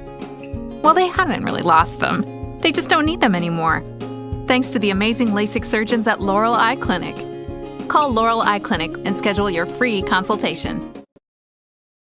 Locally owned and operated, Hager Paving of Strattonville provides a range of services: hot mix asphalt, cold patch asphalt, tar and chipping, and seal coating. Hager Paving's reputation in business is based on customer service, referrals, and your satisfaction. Serving residential, commercial, industrial, and local municipalities throughout Western Pennsylvania, exceptional service, exceptional quality. That's Hager Paving of Strattonville. Call 814-764-5080. That's 814-764-5080 for Hager Paving. Dubrook, a proud member of the M&B Group, is the right choice for your next concrete project. Specializing in decorative concrete products, precast concrete products, gravel and stone delivery, Dubrook has what you need to complete your residential or commercial project. With locations in Clarion, DuBois, St. Mary's, Butler, and Evans City, Dubrook is ready to offer their professional help as your ready-mix supplier. Call 1-844-DUBROOK today. Located in Parker, Emlenton, and Clarion, UFP Parker LLC is currently hiring for several skill levels, including general labor, assembler, and forklift operators. For more information, visit ufpi.com/careers.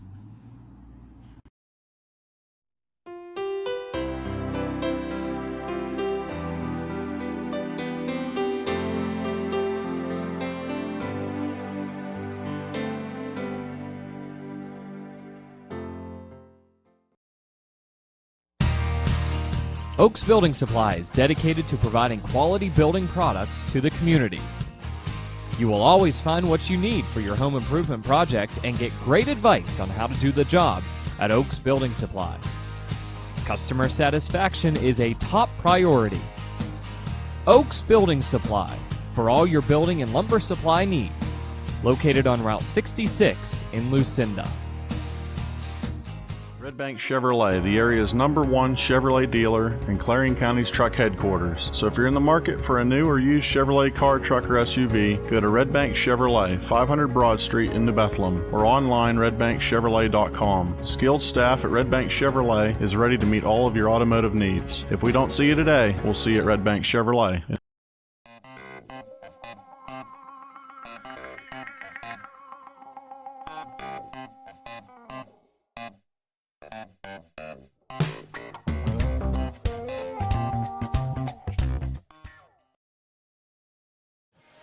And in the background, we're here at halftime. It is the Redbank Valley Marching Band on the football field. We're in the Heater Lumber halftime show. And the Keystone Panthers surprising the Redbank Valley Bulldogs here so far as they lead it by a score of 14-8. And we'll take a look at those Laurel Eye Clinic stats. Well, in the background, we enjoy that Redbank Valley Marching Band. We'll take a look first at Redbank Valley. Mike, minus 13 yards rushing as a team, 39 through the air passing. Net of 26 yards here at the half. Now, if you'd have asked anybody, any coach, any player, would those be the stats at the halftime? Not a man around that would tell you that. But this has just been a crazy opening game. Great defense. But for the Bulldogs, multiple ball carriers in this one. Aiden Orts leads the way with 5 yards on 6 attempts.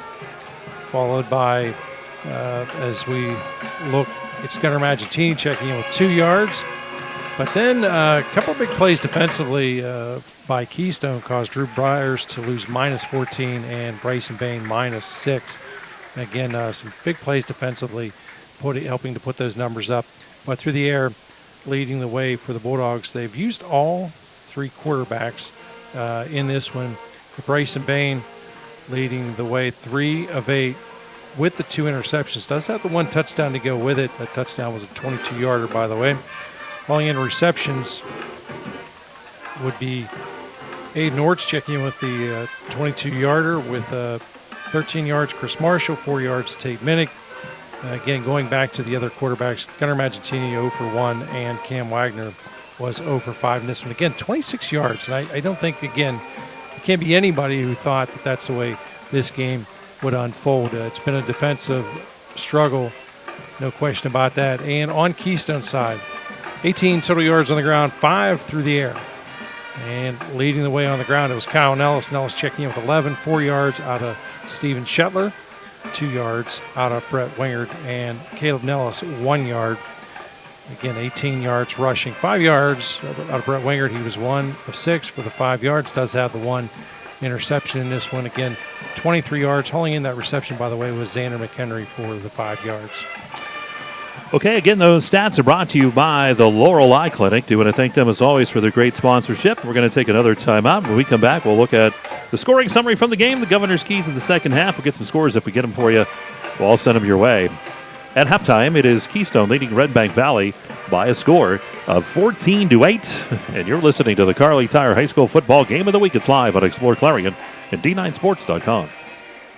Clarion Forest VNA believes the emotional and physical well-being of a patient is enhanced by the patient receiving care in the familiar surroundings of home. Their staff of caring professionals work closely with physicians to administer quality care to meet the needs of each individual. As a pioneer in home health care in Clarion and Forest County, Clarion Forest VNA continue to grow to meet the community's need for in-home care, offering many different services and programs to meet the patient's need. Clarion Forest VNA, located at 271 Perkins Road in Clarion. Call us toll-free at 1-800-262-2118.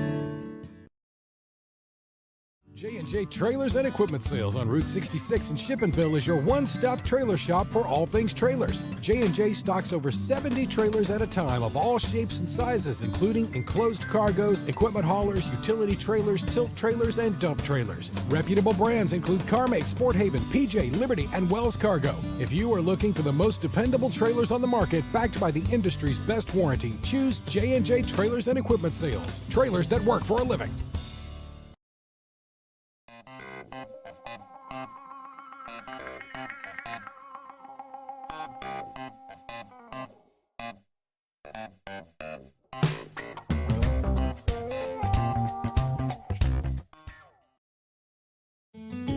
One of the biggest risks to your future could be running out of money during a longer than expected retirement. Many people have not yet taken the time to determine if they will have enough assets to last throughout retirement. Our Retirement Income Evaluator can help you develop a roadmap and actionable recommendations. To learn more, stop by our office located at 162 South 2nd Avenue in Clarion. Give us a call at 2223-9990 or visit JannyClarion.com. Janney Montgomery Scott, LLC, member NYSE, FINRA, and SIPC. No matter how cold it is outside, you can keep warm and toasty inside with a built-in-the-USA super efficient furnace from Luton's Plumbing, Heating, and Air Conditioning. Affordable, quiet, and reliable. You can count on your furnace from Luton's Plumbing, Heating, and Air Conditioning.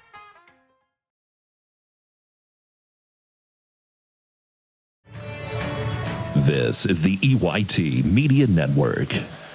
And back here at Keystone High School, the Redbank Band down there just starting to finish up their presentation tonight, doing a fantastic job as always.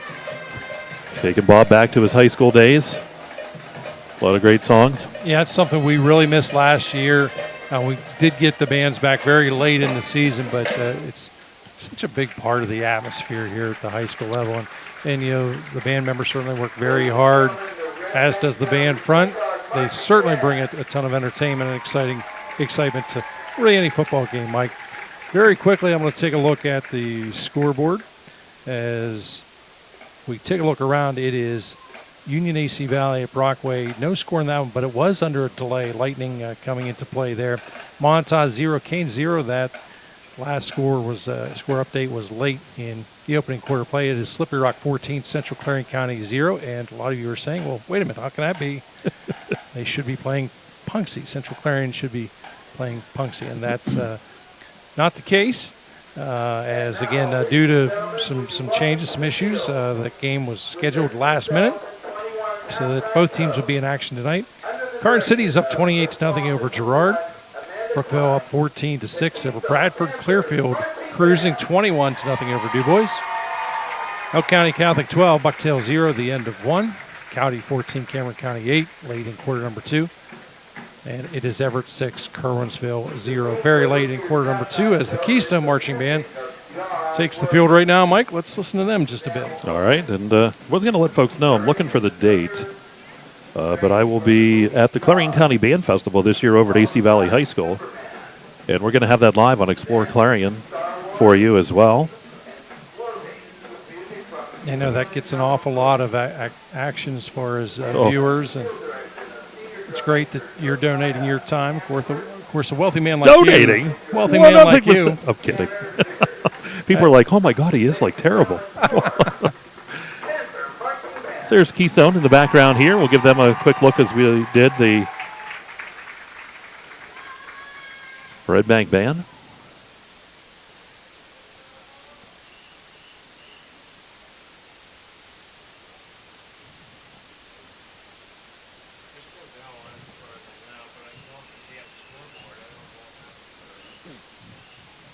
Well, Keystone here. We're waiting.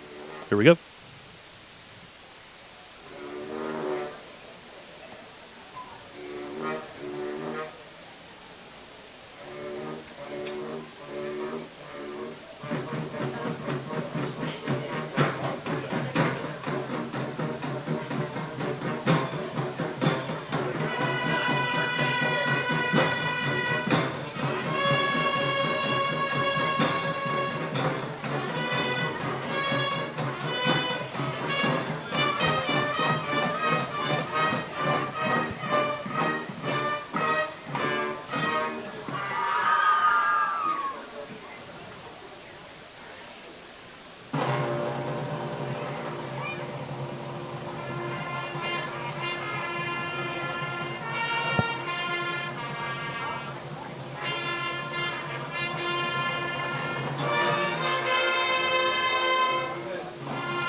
We go a little bit from the Keystone High School Marching Band. You'll hear them in the background.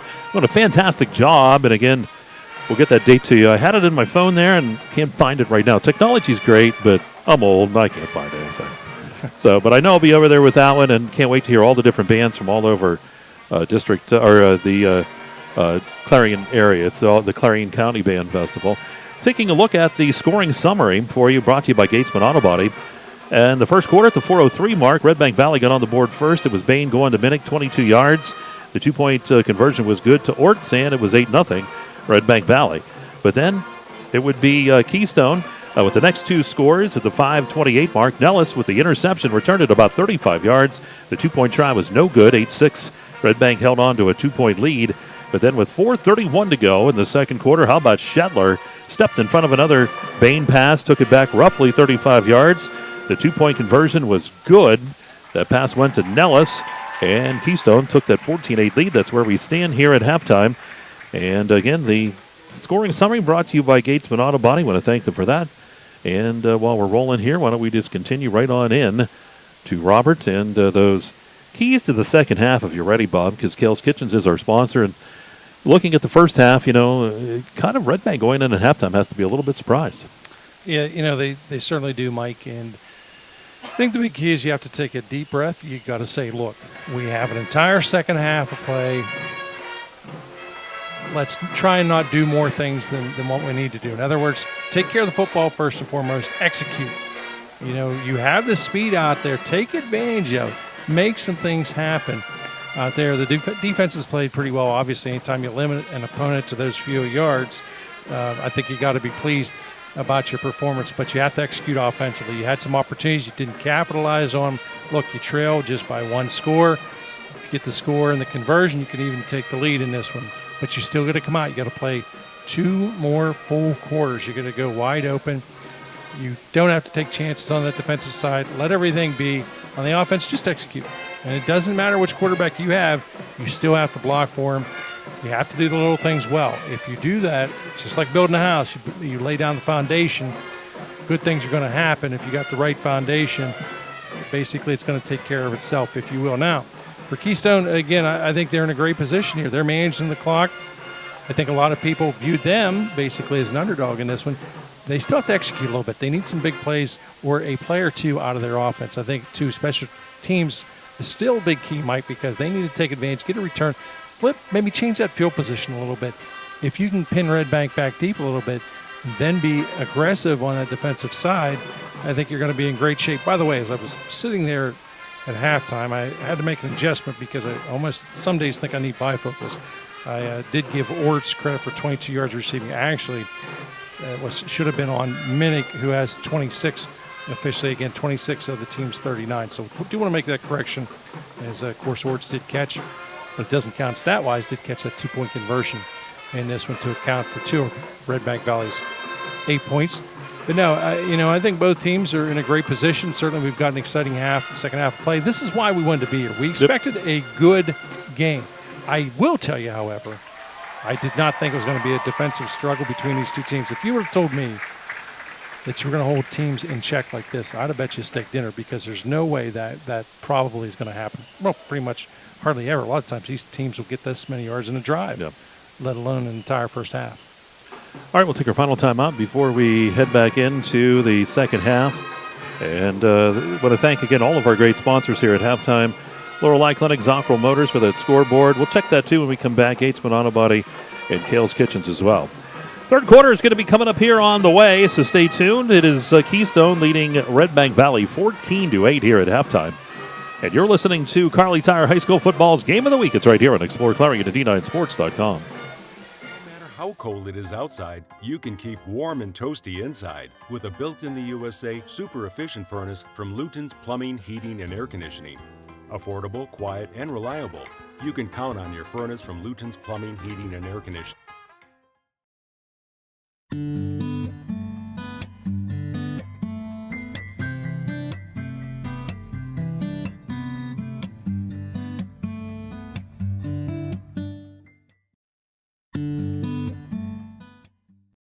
Whether it's your ATV, your camper, plenty of room, keep it coming, your boat, keep dumping water, me boy, or whatever your big kid toy may be, make sure you protect it. Carrier Insurance Agency will help establish a policy to protect your ATV, camper, boat, motorcycle, or any auto insurance coverage you may need. Receive your free quote at Carrier Insurance Agency in front of Tractor Supply and Clarion or ClarionInsuranceCares.com. Our community needs its local businesses. Let's put unity back into the community. Let's all unite to support local business. Butler Health System, proudly standing with our local businesses. Your choice matters. When the time comes, choose local. Let's all unite to support them and the other local businesses in your community. It's important because when local businesses thrive, communities thrive.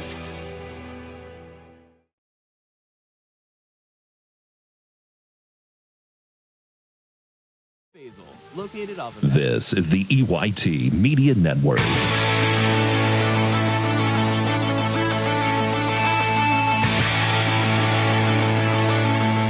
All right, back here at Keystone High School, Mike Kalinowski, Governor Bob Dunkel. We're going to take another look at that Zockro Motor scoreboard here momentarily as Bob refreshes his iPad there. 14-8, Keystone leads here at halftime. And this is something too, Bob. We talked about that at the beginning. You said, you always like to take the football. If you get the coin toss at the beginning, defer to the second half. Redbank chose to take it first, so Keystone will get the ball first to start this third quarter. We'll see what kind of an effect that has. So far, the offenses have had trouble getting things rolling. Mike, as we look one last time at that scoreboard here at halftime, it is Brockway 7, Union AC Valley 0, Montauk and Kane 0 all. Slippery Rock now up 17-0 over Central Clarion. It is Carnes City 35, Girard 0 at the half. Brookville 14, Bradford 6 also at the half. Clearfield 21, DuBois 0 again at the half. And Elk County is up 12-0 end of the first quarter of play. County up 14-8 over Cameron County. And Everett is up 6-0 over Kerwinsville. So there you go. The Zockro Motor scoreboard is about ready to start this second half. Teams are back out on the field. Redbank finished their warm-ups. Keystone will come out. It's warm out, though. Why do you need to warm up? We all see this, especially in the wintertime. You better be hydrating. Let me tell you, these guys have lost a lot of fluids here in the first half. We talked about this years ago. Our coaches would have been on our butts. Stop drinking all that water. You're going to be sick. Yep. What's wrong with you, Kalinowski? And it's a wonder that we're even alive at this point. Yep. But made us tough. We're ugly, but we're tough. Final warm-ups taking place. Redbank is about ready to go. They'll be kicking off to start the quarter. Third quarter sponsor is Zockro Motors. Go over there and see Steve. He's always got a smiling face.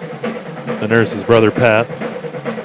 I think the fact that you're independently wealthy, you should go ahead and start your own trucking company. Buy a fleet of trucks off of those guys. And spread your wealth. Is the heat getting to you? Because that's crazy. Spread your wealth around Clarion County. Spend it where you make it, right? That's something we haven't heard from Pat. Usually touchdown Billy Kale is listening and critiquing. I'm sure. I actually think that they have previous obligations this weekend, but don't worry. I'm sure he will reach out and let us know. Oh, he'll go back and review the tape and point out where we were wrong. Of course, we also have the other broadcast tonight. Dave Cadis, Kenny Nellis are over at Slippery Rock High School. That score came in 17-0 Slippery Rock over Central Clarion, but that was a game that Central Clarion thought was going to have a home game today, but Punxsutawney did cancel. And what a tough game that is. First off, anytime you face an opponent you're not familiar with is a challenge. When you have next to zero prep time, it's an even bigger challenge. When you do that week number one, it's about as big a challenge as what you can possibly get. The only thing you can tell, and especially if it's an inexperienced group, look, just take care of your responsibilities. You only have one thing to worry about, your job, not what the guy beside you does, not what the other three guys that are out there in your area are doing. Just take care of what you got to do, and good things will happen. That's easier said than done.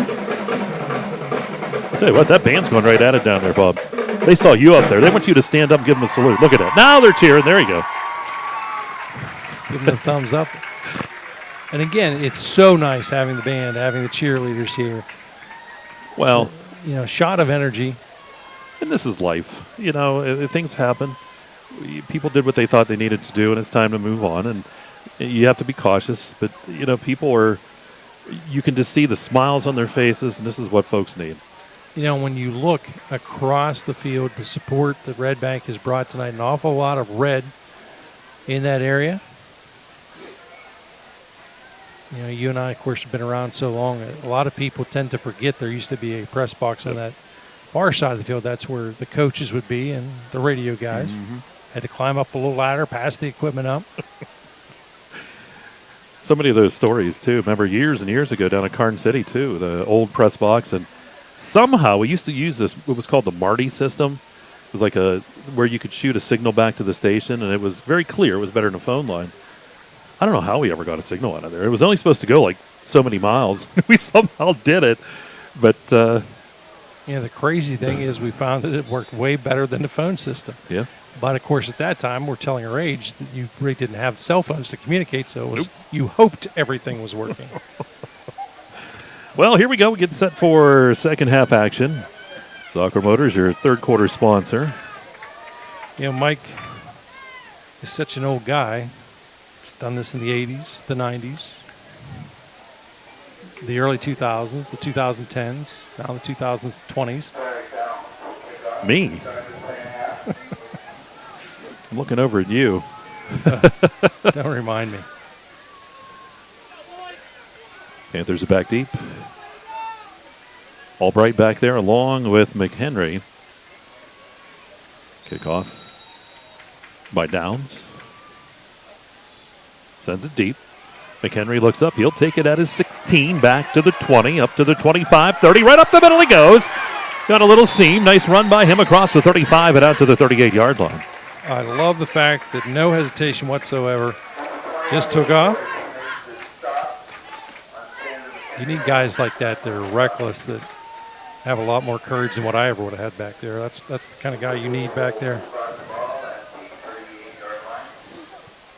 Good field position here.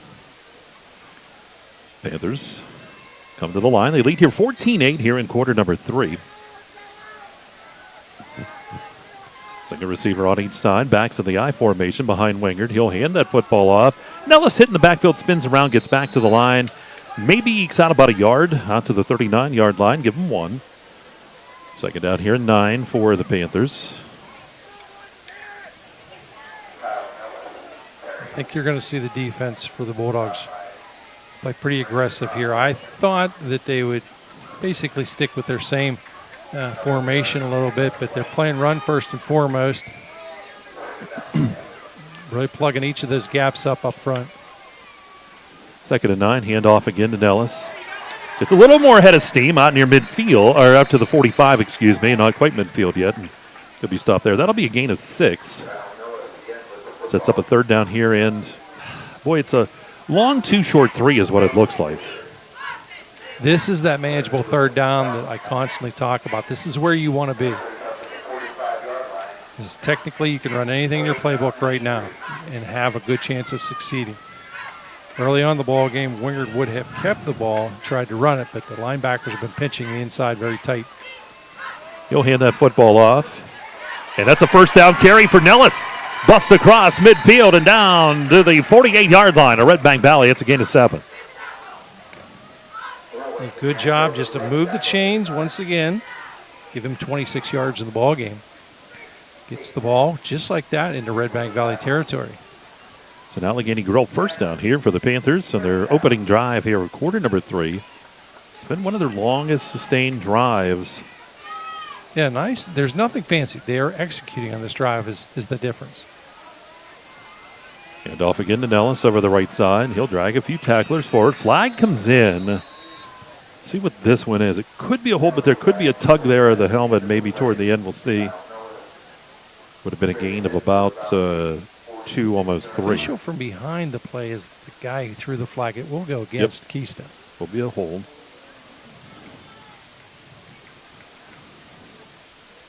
And they just verify with the Bulldog coaching staff. You do want to accept the penalty, and of course they do.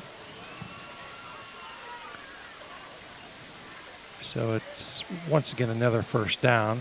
First down in about 16. Well, back at the 45-yard line.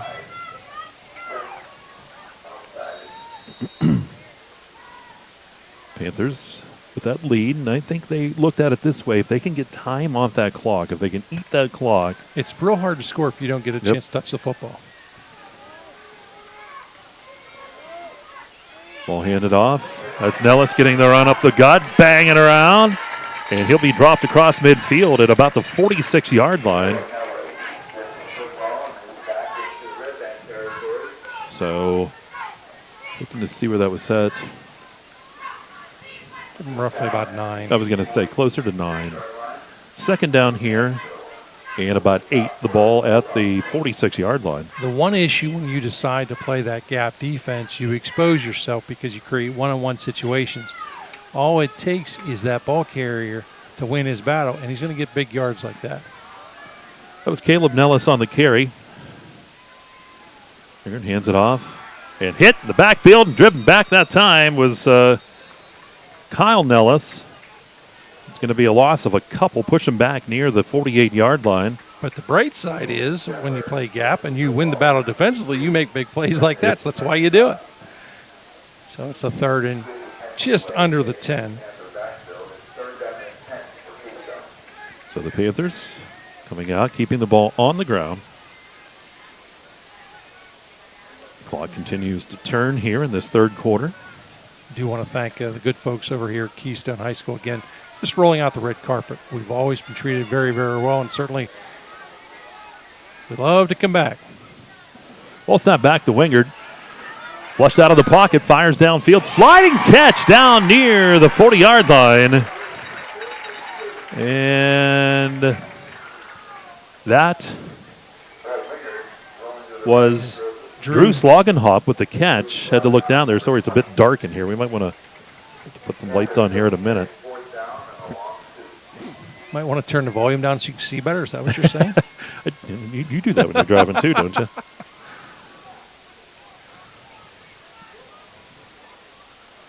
Boy, this is a tough spot to be in. Your ball is at about that 41-yard line. A couple of yards to go to pick up the first down. I'd probably punt. You know me, I'm the king of conservative. I would punt. Make Redbank drive that long field. They haven't proven to you yet tonight that they can drive the football on you. Show confidence in your defense, and Coach Smith is going to talk about it a little bit here. So a timeout on the field. Time here, 7:41 to go in the third quarter. It's 14-8 in favor of Keystone. And we talk about pivotal points in a ball game, Mike, and this would be one of them that people will probably look back upon. That is on both sides. Obviously, if Keystone's able to convert, it's a great play.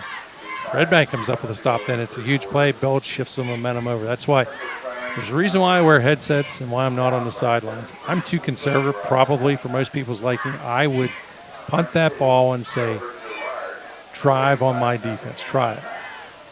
Yep. Just, and again, that's my little simple philosophy. I can tell you this. Some of the former broadcast partners I had would look at me like I had three heads. And they weren't always wrong.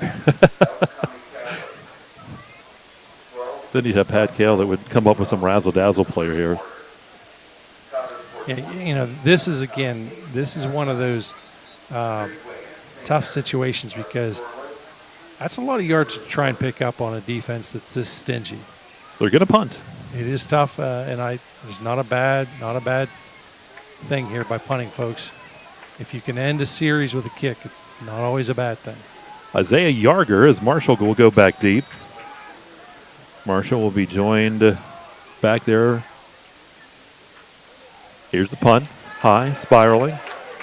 Marshall's going to take it inside his 5, comes back to the 5, cuts to the right side. He's hit again, and he'll be dropped deep in Redbank Valley territory.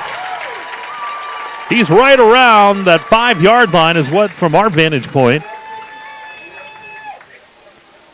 And this is a real dangerous area for Redbank. And, really that's why, Mike, I would have been looking to punt all the way because this played out exactly the way Keystone wanted it to. Pinning Redbank Valley deep in their territory. Wagner's the quarterback, gets ready to go. Twins out to the left, Twins off to the right. 14-8, Keystone leads. 7:28 to go here in the third. Wagner takes the snap, looks to throw, dances around, fires the football, and it's almost picked off across the middle. Ellis was there in the middle of the football field, and it falls incomplete. That was basically a simple, it's going to be a short pass. It's a real estate play, won't go for a ton of yards. Move the down marker up by probably 4 or 5 yards. Falls incomplete. Absolutely needs something here on second down. Wagner works out of the shotgun. Takes the snap, hands it off. Not a whole lot there either. And is the ball back in the end zone? Nope, they're going to give him forward progress. Yeah, they have to give him the forward progress. And it is right around the 2-yard line.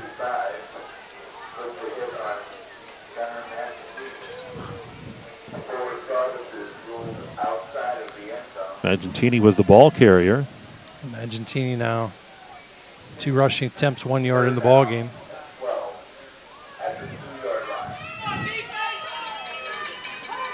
Wagner ready.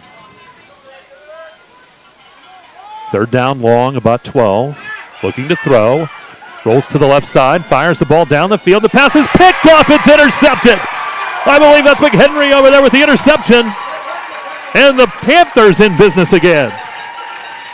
Third interception of the night. But there is, I think it will probably be against the offense, there is a penalty flag for hold. And the penalty occurred in the end zone. So if they're going to discuss it right now, if you want, you'll get the safety, which I think I would take that because it occurred. It's the question. I would take the safety because you're going to get the ball right back. And it would put it to an 8-point ball game.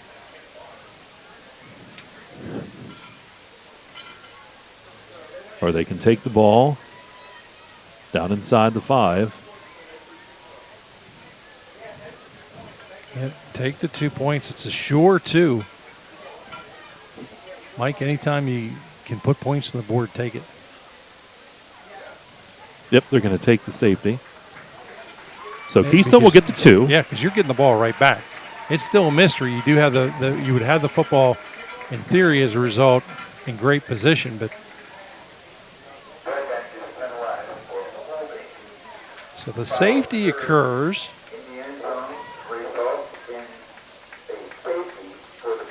So there you go. The safety is recorded. That comes at the 6:54 mark here in this third quarter, and it gives Keystone the 8-point lead.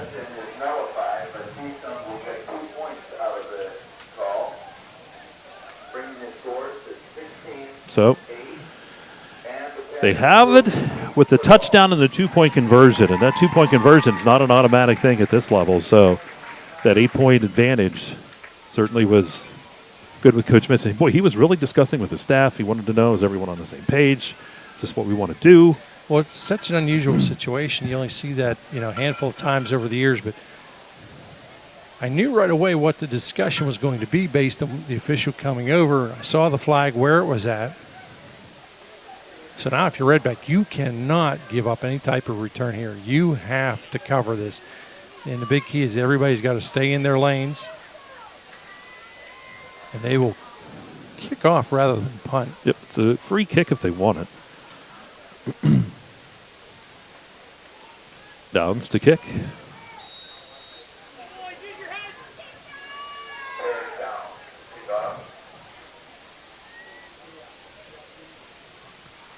Here's the kickoff. Taken at the 40. Henry with it. It's a midfield. Drug down. It's a decent return. Gets him into Redbank territory at the 49-yard line. That's Xander McHenry with the return. So the Panthers in good field position. I don't see them changing much from what we saw moving down the field. No, if you can run, you can convert.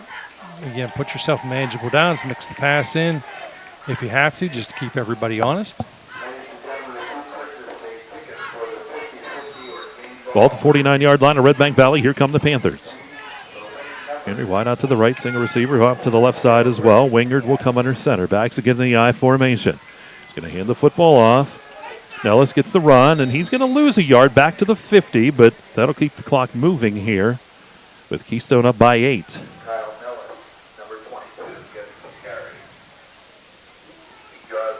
The clock down to 6:30 here in quarter number 3. One thing, Coach Smith, we've seen over the years of these teams, too, he's really, really good at clock management. Well, it's going to win you so many games, and especially his challenge, tonight a little bit, that down clock is not an operation. You're kind of relying on that just a bit. Of course, not every school has it, so you're used to playing without it, but boy, it makes life a lot easier for you. Wingard under center. Hands out to the fullback. That's McHenry again. A flag on the play. McHenry went forward. Caleb Nellis with the carry, and he will be stopped. We have a whistle. And we also probably have a hold in the area where it was at. They're talking.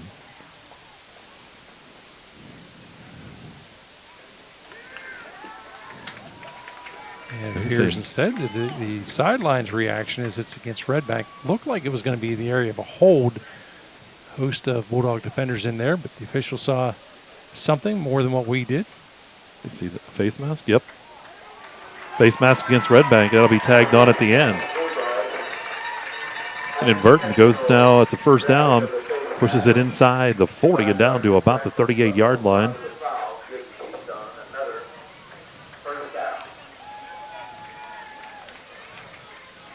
For the Panthers, that'll get the clock moving again.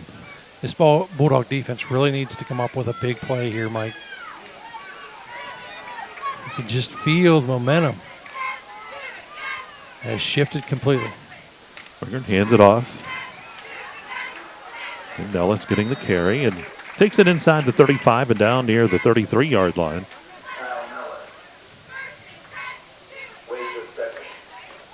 See about, looks like about 4 yards on the play for the game. He's got 35 in the ball game so far, 11 attempts. It doesn't have to be fancy football. This is good old ball control. It's clock management. You're up by the 8 points. You know you need to score again, but you don't have to do it in 2 plays. Wingard will come under center. Again, backs in the eye. Single receiver on each side. They're going to hand it to the fullback. That's Nellis. Takes it down to about the 30-yard line. So it sets up a third down here in about 2. Picks up around 4 on the play. So ball to 30. It's a third down. A couple yards here for Keystone. This is a good down here for Keystone because you have 2 cracks here to pick up this first down. You only got to pick up a couple of yards. Very manageable. This is where you wanted to be coming into the ballgame. Wingard under center again. He'll keep it this time. Lowers his head, and he goes forward, and looks like he will have the first down. He needed 2, and he's going to gain about 2.5, almost 3. Another Allegheny Girl first down. So Keystone, long, sustained drives, ball control. Have an injury down on the field. It'll be an official timeout. We'll let teams get kind of watered up here. We'll try and take a look at that Zocro Motors scoreboard. Again, as you mentioned, modern technology being very wonderful. At times. We go back to the days where, of course, like you said, none of it existed, and now we have all this great stuff. But last score, we know Brockway 14, Union AC Valley 0. It's Kane 8, Montauk 0. Slippery Rock up 17-0 over Central Clarion. Carson City up 35-0 over Girard. Brookville 14, Bradford 6. That was at the half. Clearfield 21, Du Bois 7. Early on in quarter number 3. South County Catholic 12, Bucktail 0, the end of the first. Coudersport 14, Cameron County 14 in the third quarter. Ridgeway And St. Mary's knotted up at 0, and Everett up 6-0 over Kerlesville. So they tend there to the injured player, and we're just about ready to go back to action on the field. Keystone leads it here 16-8. Injured player is Brett Wingard, so it's really going to change the complexion here. Race Weaver, the sophomore, comes in. Probably see a lot more of the same. Big key here, it all has to start with the exchange, and it does. Weaver keeps it. There's a flag on the play, and he goes forward. So Weaver not shy on that first down play, on that play. It's a motion penalty here against the offense. And it took the snap quick, and again, part of that is you switch quarterbacks, the cadence is off, the timing is off a little bit.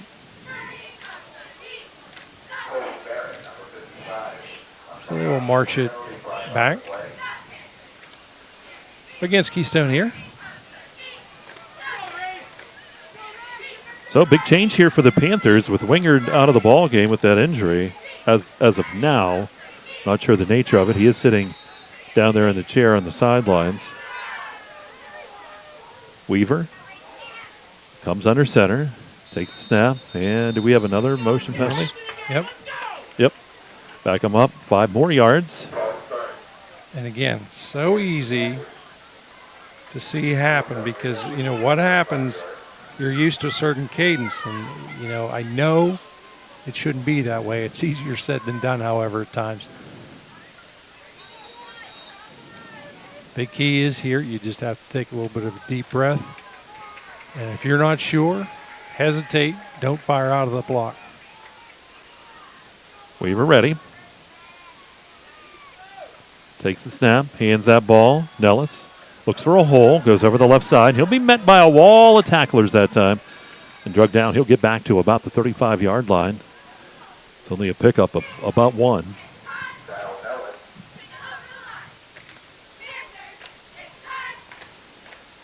So second down. And he is a little hobbled on the play as he will come off the field. Some of these, too, could be some cramping issues as well. And you mentioned it, Bob. And very, very strong possibility. That's what you see at this time of year. Now, if you're a defensive coordinator, you start thinking about dialing some crazy things up here because you have 2 of your marquee offensive players are not out in the football field right now. 2:50 to go here in this third quarter. Keystone leads 16-8. The 2 players down here, big ones too. Hand off to Shetler over the right side. Did he lose the football? And we'll see what the official says. The ball was loose down there. And I think they're going to say he was down by contact. So it'll be third down and long. Shetler will lose a few yards on the play, probably about a loss of about 3.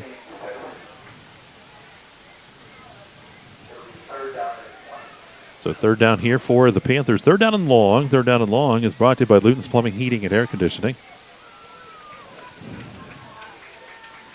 So third and long for the Panthers, and this has been their mantra here this entire quarter. It's just ball control, taking their time, and they've got the clock already down to under 2 minutes and 1:55. Weaver under center, ready to go. Takes the snap. Pitches the ball back. It's loose, and Redbank's on top of the football. They'll have it. Getting on top of that football for the Bulldogs was Brendan Schreckengost.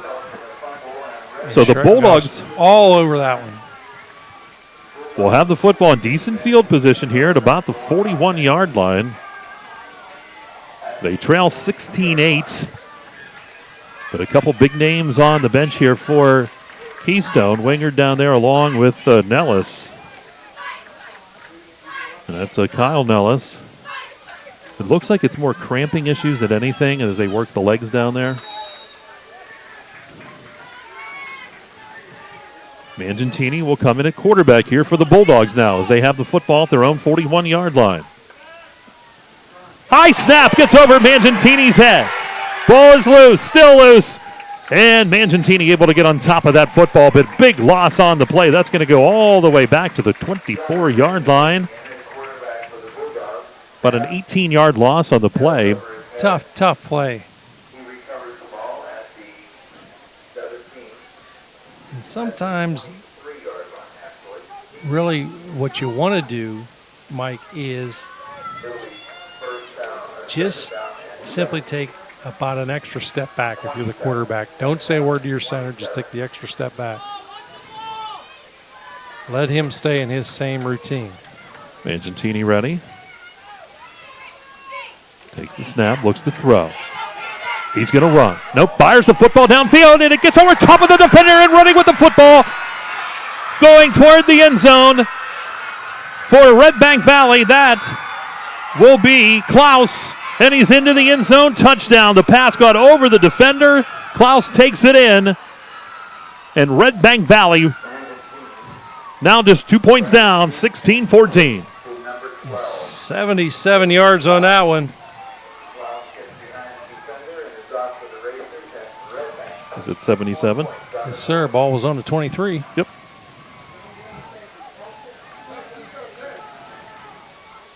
And there was no doubt about that one. No one was going to catch him, except maybe you.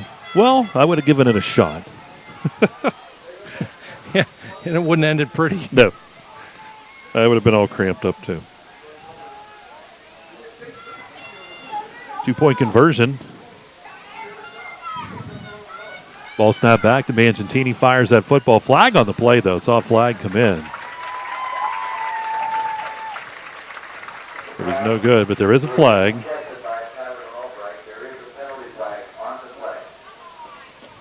Officials talking it over. And it must be against Redbank because they're walking off. So there we go. We'll take a quick time out here. There's about 45 seconds to go here in the quarter, and it's 16-14. Keystone leads Redbank. You're listening to the Carly Tire High School Football Game of the Week on exploreClarion and D9Sports.com.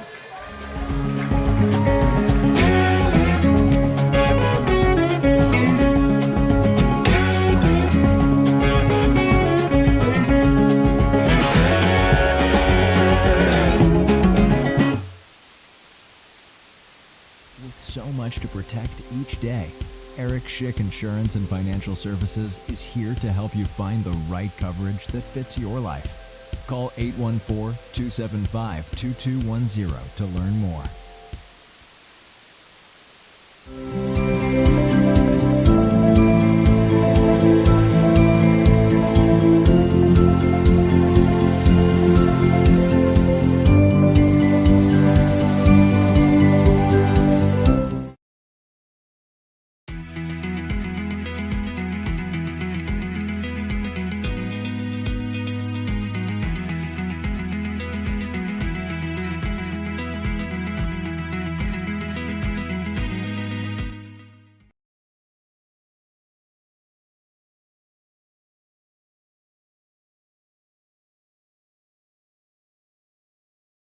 Dubrook, a proud member of the M&B Group, is the right choice for your next concrete project. Specializing in decorative concrete products, precast concrete products, gravel and stone delivery, Dubrook has what you need to complete your residential or commercial project.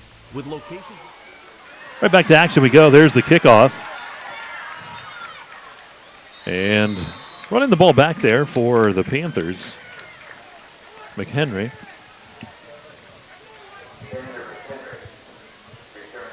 He'll bring it back around the 30-yard line, and that's where Keystone will have the football.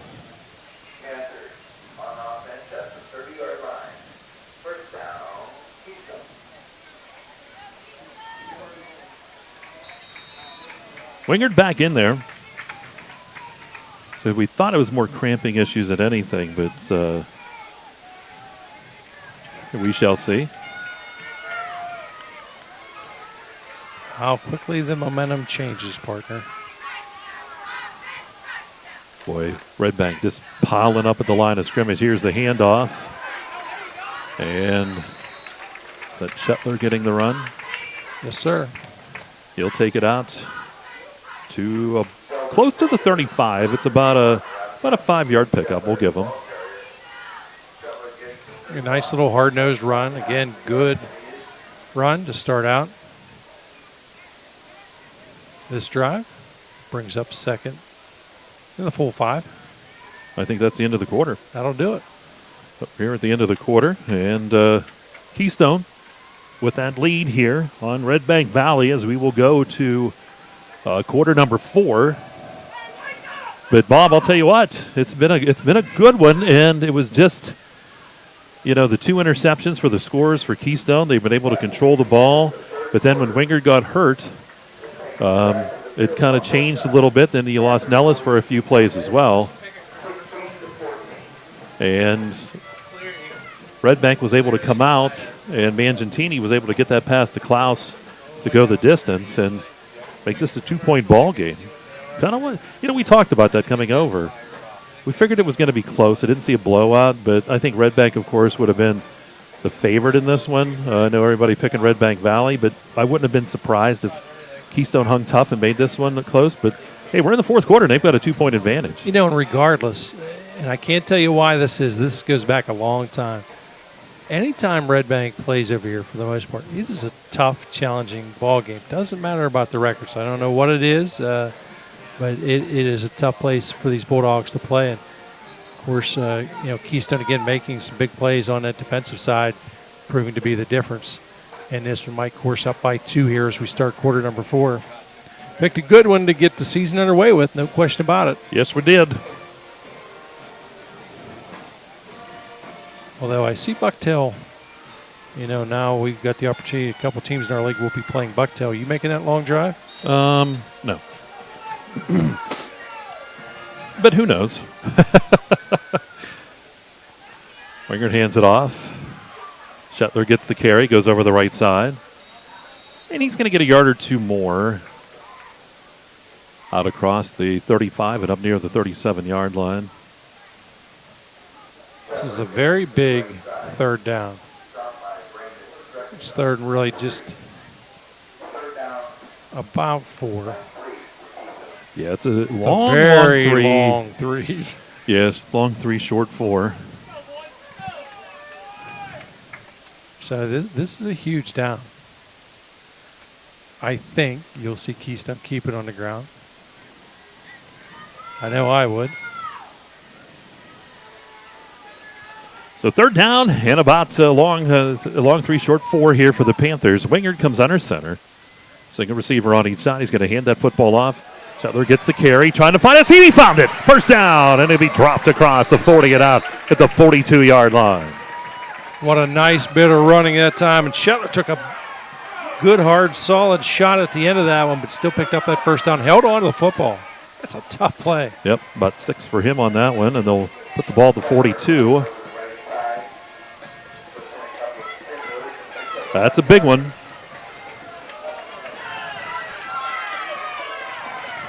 Crowd really getting into the ball game now, Mike. Gardlock is asking the official about something over here.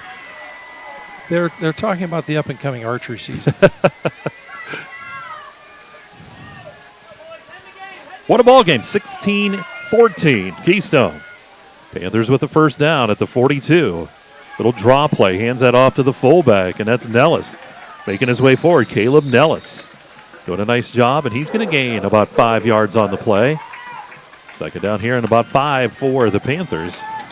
I talk about patience all the time. If you're going to run the football, you have to have patience, and this squad has been very patient. The backs have been patient. Offensive line has done a nice job of opening holes up. The running backs paused long enough for those holes to get opened up.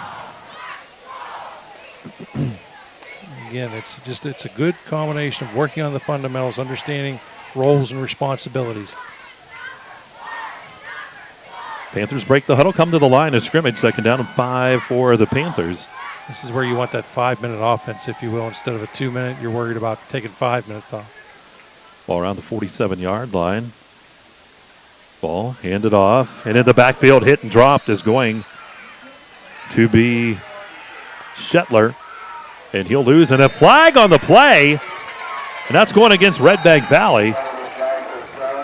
And it's one of these plays, Mike, that early on started out a little pushy-shovey down the field, some conversation taking place. The official not going to tolerate this, so I'm not sure which way it is going to finally go, but I would suspect the Bulldogs may wind up with this penalty. But what it looked like initially, but you don't know.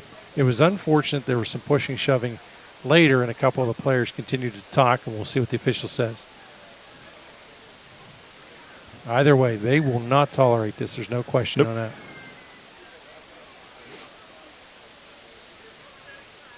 Offsetting, so both sides are going to get penalized.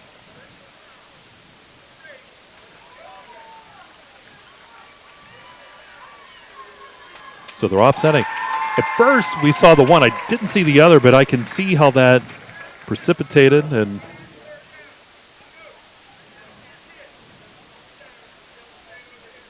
they're warning the benches as well. And yeah, you got to understand, these guys are running the show. Yep.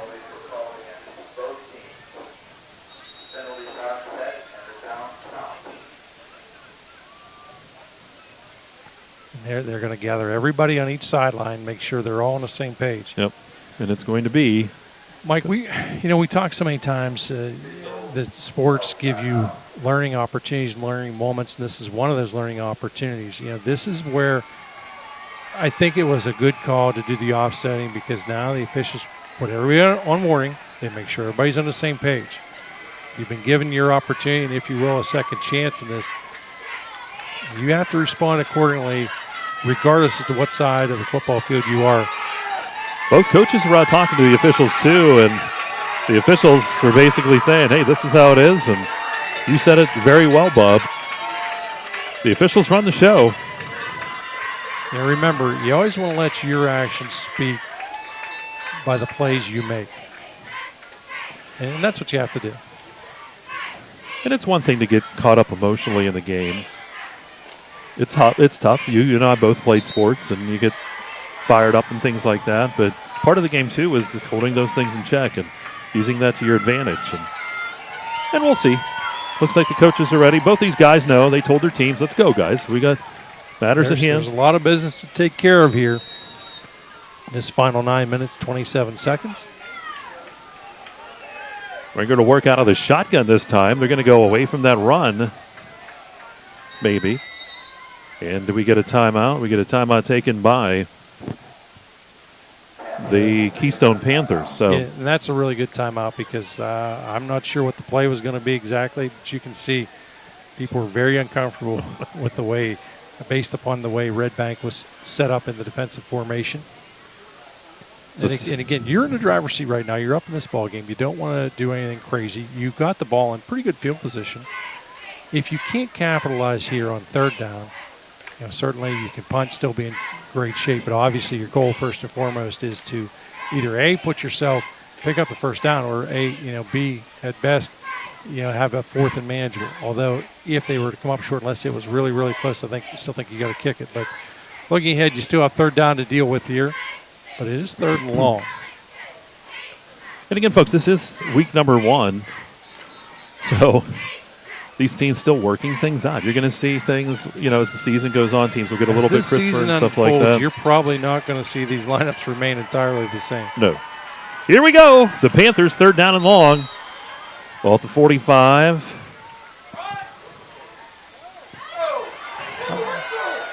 The official blew the whistle. Wingard stopped. I'm not a fan of a do-over. No, that would have to be. I'm not a fan of a do-over at all, but you have to replay that down. Wingard blew the official blew the whistle. You absolutely have to do that. When the official blows the whistle, the play's done.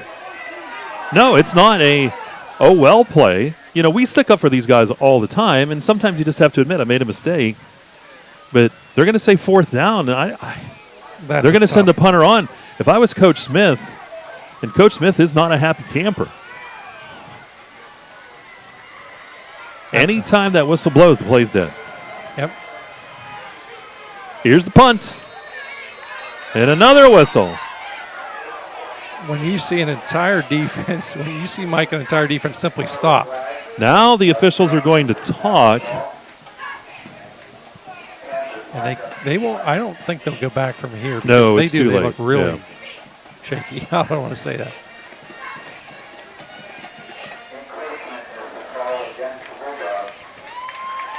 So, encroachment against Redbank Valley. That'll knock that ball near the 50-yard line, a 5-yard penalty. Boy, this thing's been interesting to the end. It's been one unique Week 1 football game. We're glad that we can be here to bring it to you. They still set up to punt. It's Yarger to punt. Klaus and Mansfield back deep. Yarger gets it away. Mansfield's going to let it bounce. And it will be downed at about the 37-yard line, or the 27-yard line where the yard marker is over there. So that's where Redbank will have it. 16-14 our score. We're in the fourth quarter. Fourth quarter sponsor is the Clarion County Community Bank. Want to thank them for that. 8:56 to go here in the ball game. It's a good one. Seen a little bit of everything in this one. 2 interception returns for a touchdown, a safety, a deep pass. Ball snap back to Mangentini. Rolls to the right side. Steps up. He's going to try to run. Mangentini hit. Comes to the left side. He tries to turn the corner and does. And he is sliding. He's right around first down yardage. We'll see where they spot it. It looks like it's just short. He'll get 9. He'll get 9 out to the 36-yard line. Yeah, nice play. And one of the reasons why he has been a successful running quarterback is he makes the decision quickly. Realize there's a breakdown in his blocking. He doesn't have a receiver open. Get positive yards. And was able to rack off 9. Second down and 1 for the Bulldogs as they try to get that lead back here. They trail by 2. Mangentini in the shotgun. Takes the snap and rolls to the right side. Dancing around. He's going to try to tuck. No, he fires downfield. He's got a man down there. No, it's going to be tipped, and it's caught. And getting that ball after the tip was Gardlock. The ball was tipped. It looked like Albright might have been able to tear it away and get the interception, but it gets through him, and Gardlock will have the first down all the way down to the 26-yard line. Wow. Gain of 39 on that one.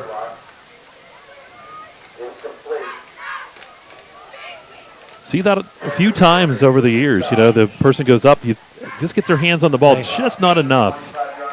They have tip drills. Back then we used to nickname it Tennessee Tip Drill. A big first down. And now it's going to have this Panther squad playing a little bit on their heels. Redbank taking an awful lot of time here on this play. Bain is back in at quarterback. Bain takes the snap, looking to throw, fires timing pattern down the right sideline, and the pass is it caught? It is caught, touchdown. Missed the number on the right side, blinded by the light here, but the score, that touchdown. Marshall. Marshall on the far side with the touchdown. That'll go 26 yards for the score. How about Redbank Valley right back in the lead? Keystone had led since the 4:31 mark of quarter number 2, and now with 7:13 to go here in the fourth. Oklahoma shift formation. 2-point conversion try. Oh, look at that. You got a one-on-one perfect on his right side. Ball snap back. Quick pass. It is off the fingertips and incomplete. So the 2-point conversion no good. So 20-16 is where we sit, and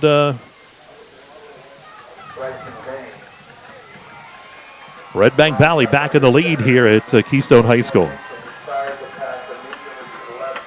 So the pass going 26 yards. Bain getting the pass to Gardlock. He came back in and got the opportunity.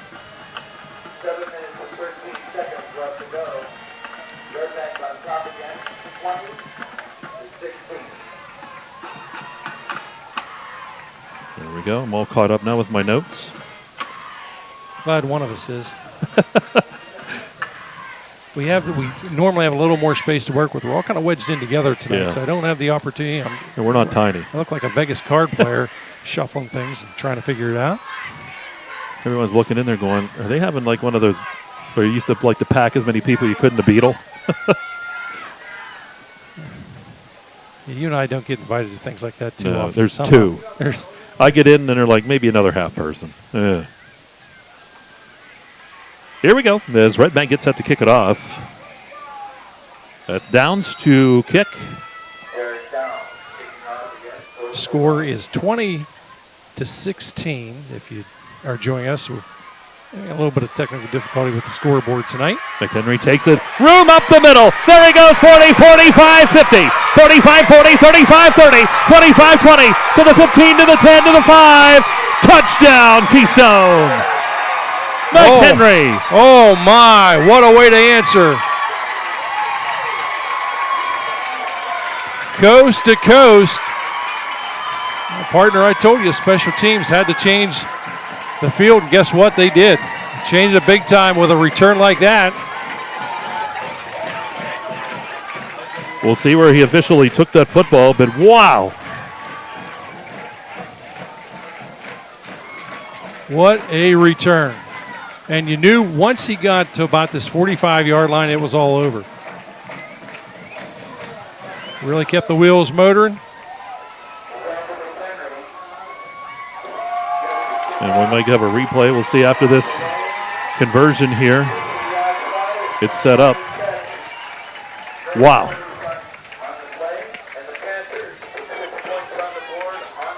He's 22-20 is your score. What a week one ball game.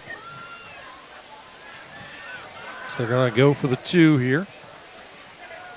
What a crazy game. It's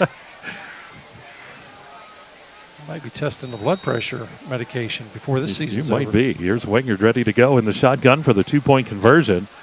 Passes that off, and it's incomplete, but Keystone will have the lead after that kickoff return by McHenry. Here's the replay.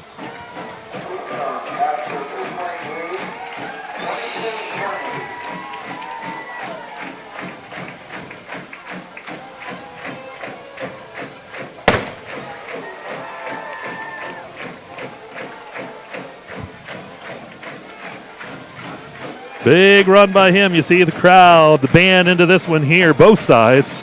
Been electrifying. You know, I was only on coverage team one time when a team returned to kick off the distance, and it was the absolute worst feeling to look across the field, see that guy motoring and realize you have absolutely zero chance, zero of catching him. And it just shows you, too, because Redbank, we know the speed on Redbank. And to see McHenry with that kind of speed, amazing as he busted through there and took that for the touchdown. Wait, great field of vision. He saw an opening, didn't hesitate. The blocking was there. And that's the big key, too. You have to make at least 1 or 2 guys miss. He does that. He sees a crease, hits it hard, and never let up, too. That's the other thing. You know, sometimes guys will run out of steam. There's an opportunity for the defender to run them down. This wasn't happening. Redbank Valley gets set to return this one. Guard lock back there along with Marshall. Well, don't go anywhere. They're 6:32. Yeah, well, we could be done about midnight tonight. And the score may change just back 4 and more forth. times. Yeah. Here's the kickoff. They're going to send this one deep. It's going to bounce, keeps bouncing, and into the end zone. It comes out to the 20. That is the absolute best kickoff coverage you can have. Zero chance of a return. There's an injured Keystone player on the play. So the Panthers lead it here 22-20 as we go back and forth. There's a spider large enough for you to ride home on, partner. Oh, that's a big one. That's a little daddy long legs, it looks like. And you just touched it, and you're going to go home, and then it's going to be still attached, and you're going to go give your wife a hug, and we'll crawl on her, and she'll be screaming. Nah, I got the cats. They'll kill it first. After they torture it for a while. Yeah. Well, if you were able to join us for this one, I'll tell you what, you've been given a treat. A little bit of everything in this game. First half was a defensive battle between the two teams. Second half, whole lot of action. Don't go anywhere. This one's far from over. Angentini rolls to the right side, fires that ball downfield. It's caught. And was that Klaus with the catch? Over near first down yardage, and he'll get it. It was. The move to change, gains 11 on the play. Out to the 31-yard line. Another injured player. Again, we're seeing the cramping start to be an issue, I believe. Now, if you fall, I'm screaming trainer. Trainer better go with a forklift. Corner. Yeah. Well, you know. So an injured Keystone player there, and be a first down for the Bulldogs after that 11-yard pickup. Pass went to Klaus. Appears to be Ian Keth on that far side. Of course, we do want to thank Dave Cadis and Ken Nellis helping us out tonight. They went over and did that game at Slippery Rock after all of the changes today with Clarion area with the cancellation of Punxsutawney. They went from the Chucks to play the Rockets. And, you know, and of course, that was always it was a challenge because I know that's where your heart was in that Punxsy game tonight. Yep. That's really why I wanted you here first and foremost. It was, and I almost kind of went over there and did that one because. So we look at that scoreboard. It is now Brockway 21, Union AC Valley 6. That is in quarter number 2. Kane is up 8-0 over Montauk. Slippery Rock now pulling away from Clarion, Central Clarion that is, at 31-0. Garden City 35, Girard 17. That a final already. Mercy Rule ball game in effect there. Brookville 34, Bradford 6. Clearfield 27, Du Bois 7. Elk County Catholic 12, Bucktail 0. County 27, Cameron County 22. And we return now to live action. Here we go. Redbank with the football. 1st and 10 here for the Bulldogs. They trail by 2. Mangentini rolls to the left side. Pumps. Tucks the football. Looking again. Under pressure. He will finally be drugged down from behind. Nothing. Great coverage downfield that time. Going to give him about 2 on that one. But again, no coverage. Strung it out as long as he possibly could. 2nd down and 8. Got a couple, but once again, good solid penetration by the big guys up front for Keystone. Clock down to 5:45.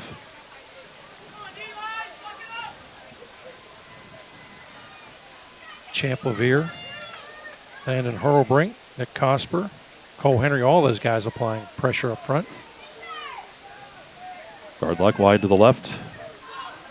Trips out to the right for Mangentini. You have a mismatch in that far side. 2nd down and 8. Going to dump the ball left side, looking for Gardlock. Coverage is there. Gardlock came back, and it's incomplete. Good job on coverage, Tyler Albright. He had 2 locations to go through. That time they took the hot receiver on this left side. On the far side, he had trips that basically created some congestion, but allowed you had an open receiver there, but easy to see from up here. Yep. But a whole lot of traffic down there changes the complexity here. Now it's a 3rd and long. Big 3rd down here late in this 4th quarter. Redbank, the line digs in. The defense digs in. Here's Mangentini in the shotgun. Trips off to the right side for Mangentini. Under pressure, he's hit, and he's dropped on the play. Getting him first was Liam Say. And just a miscommunication, the offensive line. As the blitz comes, they're not sure whose responsibility. Sometimes teams do what they call man on, man off, play side gap to determine who picks them up. And that time, just some confusion because you could see the offensive lineman not sure who to pick up. So 4th down and 12 for the Bulldogs. They bring on the punt team. You have to punt here. There's only 4:35 in this one. Tate Minnick to punt, back deep. He's the speedster, too, on the field. That's Xander McHenry. We've already seen one out of him. The kick is short. Just going to let it bounce. And it will get up to not quite midfield at around the 49-yard line, so that's where the Panthers will have it. Bob, if you're Coach Smith, do you go away from what you've been doing? Do you just keep running that football and forcing you'll have to eventually force Redbank to take those timeouts? Run, and run. Don't even think about passing. I don't care if it's 2nd and 25. Don't even think about passing. If anything, what will happen by running, you're going to force the Bulldogs to, A, use those timeouts, but B, take chances. And when you take chances, openings and potential scoring opportunities can occur. And these are the kind of games that make it fun, I'll tell you. Going to go down to the wire here. Wingard under center. Little draw play right up the middle. Gave that to the fullback. And he's not going to get anything. This back to the line of scrimmage will be it. A nice sportsmanship as they help Nellis out. Just under 4 minutes to go. Clock continues to move here. And again, you're looking for that 5-minute offense if you're Coach Smith. Yep. You're not worried about the 2 minute. You're not worried about scoring in 3 plays. You'd really ideally like to score in about 20, but 22-20. Panthers lead. They come to the line of scrimmage. 2nd down and 10. Ball at the 49 of Redbank Valley. Here's Wingard under center. Backs again in the I formation.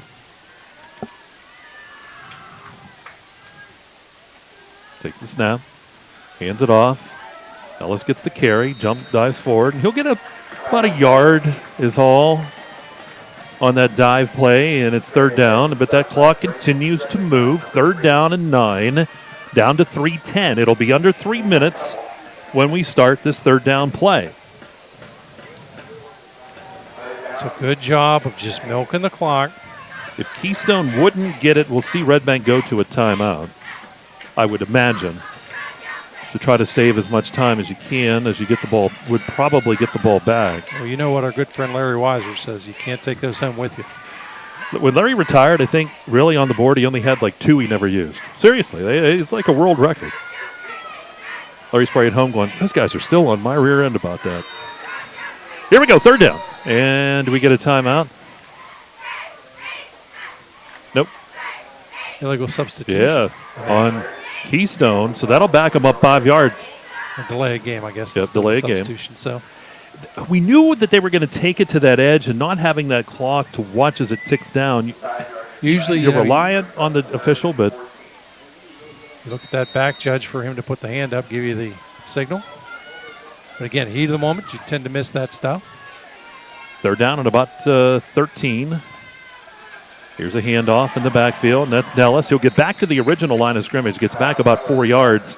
And we do see that quick Bulldog timeout that you talked about, Yep, Mike. 2:26 to go here. So for Redbank Valley, they're going to use the timeout. So 4th down and about 10 here for Keystone. Big thing is for the Panthers is they got to get a really, really good punt here. You have to get a good punt. Big thing for Redbank is don't rough the kicker. Nope. The only way that there's nothing wrong with trying to get that block, but the only way that you go full bore is if you know 100% certain you can get it. Yep. What you do is you aim, you figure about 2.5, 3 steps. That's your point to dive for.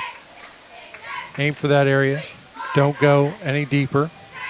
If you do, you're going to make contact, rough them, and then really for all intents and purposes, the ball game is pretty much Keystone's at that point. So set up instead for the return. You have Jackrabbit speed back there. So the Bulldogs will be the first to come back onto the field. Coach Smith making sure his team is on the same page here. 2:26 to go. You know, sometimes, and it's hard. This is the other thing, Mike. You know, you've only had a couple weeks of practice. I know you've worked all summer, but only a couple weeks of real live practice. It is so hard when it comes to working on special teams. You can't put everything in your repertoire. So a lot of times, if this was later on in the season, you would know you're going to bring your offensive line in this punt situation, bring them in a little tighter, create more traffic for the defender coming through. Yarger's on to punt. He's done a good job tonight. Huge punt here. Marshall's the deep man here for Redbank Valley. Redbank trails by 2. There's the punt. Low, it's going to bounce at about the 25, go inside the 20, and out of bounds at about the 19-yard line. Great punt that time. No return. They're going to say it went out at the 21-yard line. So 1st and 79 is your situation. You have 2 timeouts. There's 2:19 on the clock. And a 22-20 ball game. Keystone up in this one. Safety looming very large right now. Yes, it is. There's your 2 points. It really is. The decision for Keystone to take that. Here we go. Keystone's got to hurry to get someone off the field. They do. Angentini at quarterback. Here we go. Redbank from their own 21-yard line. Mangentini rolls, fires downfield. It's caught, but a short gain. And that's going to be brought in by Tate Minnick. Be about 5 yards, maybe 6. Give him 6.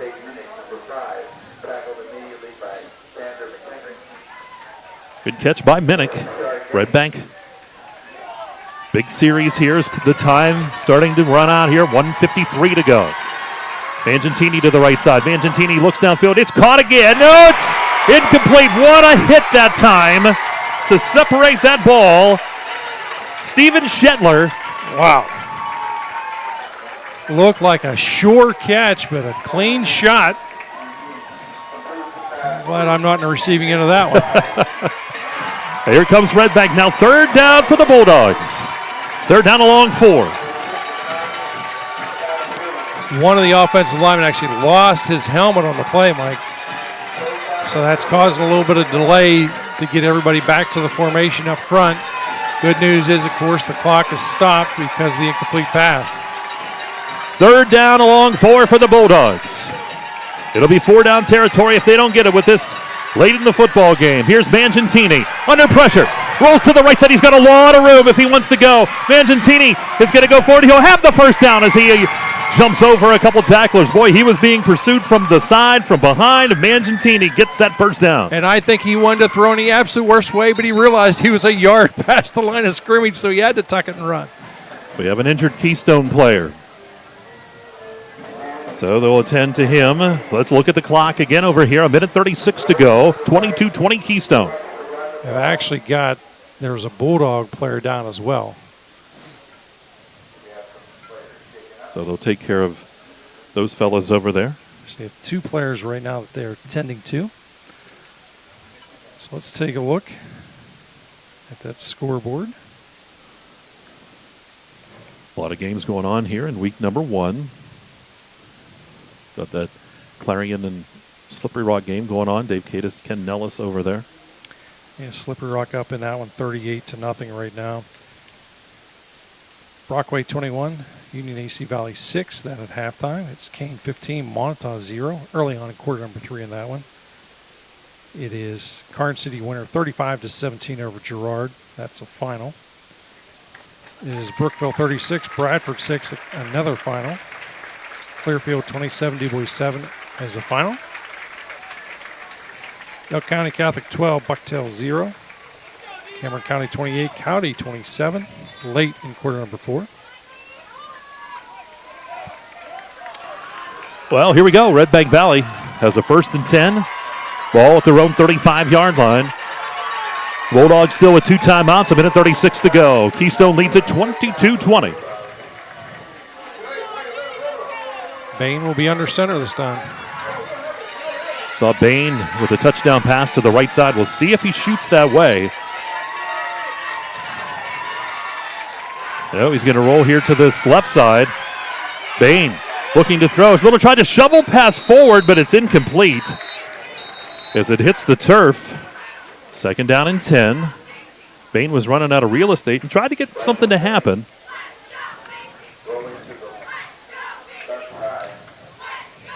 So 2nd down. A nice play, and again, it's an awkward throw, awkward play to try and make. Stops the clock at 1:24, Governor. Ball still rests at the 35-yard line of Redbank Valley. Crowd getting into it on both sides. Here the Keystone crowd below us. Here's Bain. Looks to the right side, fires the football. It's thrown a bit high. It looks like it's caught. It is. It was brought in by Byers, but it's going to be a real short gain of about a yard. Yeah, Marshall actually hauling that in. Marshall had it.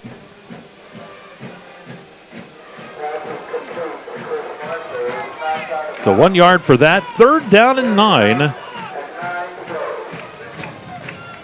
1:17. He got out of bounds to stop the clock. Now, the last time you have trips on this left side, the coverage is soft, and I think Coach Smith saw the same thing I did. He's going to go to a timeout because he wants to make some adjustments here. Yep. Big key time-wise, 1:17 on the clock. So 1:17 to go, 3rd down and 9. And again, here's the big key. If you were out there defensively for Keystone, you don't have to sell out. It's great if you make that fourth down situation, but you don't have to sell out. Come up with a big play. Get a sack for -5 yards. Fantastic if it happens, but look, play smart. Don't let that receiver get behind you in this situation. They got to go the full 9 yards.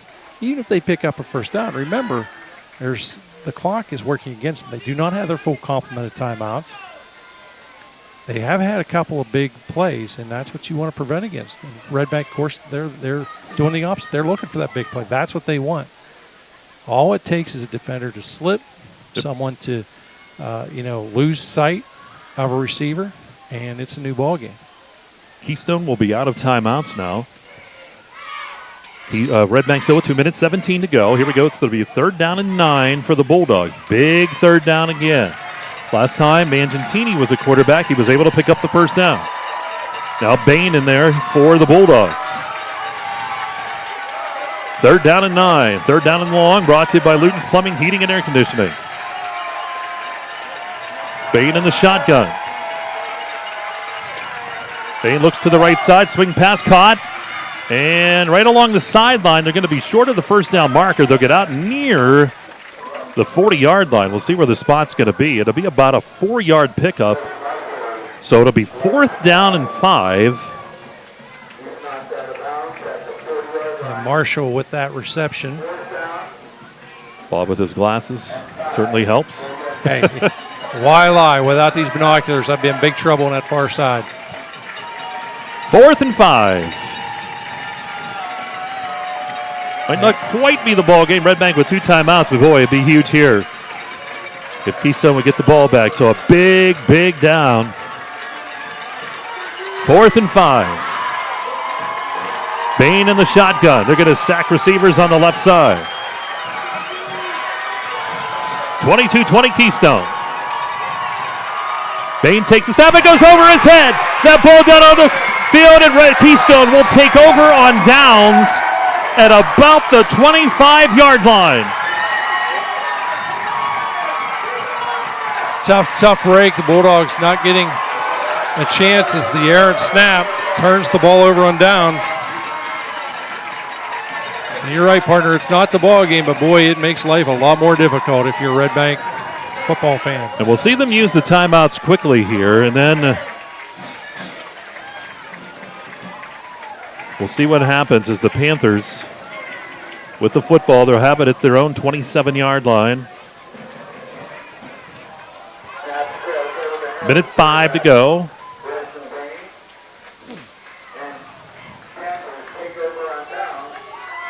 And for Keystone,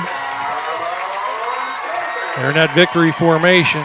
They know there's a lot of time on the clock, but they're being safe and conservative. And I haven't seen Redbank take a timeout yet. And I don't know that you will now. 55 ticks. Wow. You see some of the players congratulating each other already. Display of sportsmanship. And I'll tell you what, these guys fought tough in this football game. Nose to nose, hard hits, great play. And it's great to see there at the end, just kind of tapping each other's hands.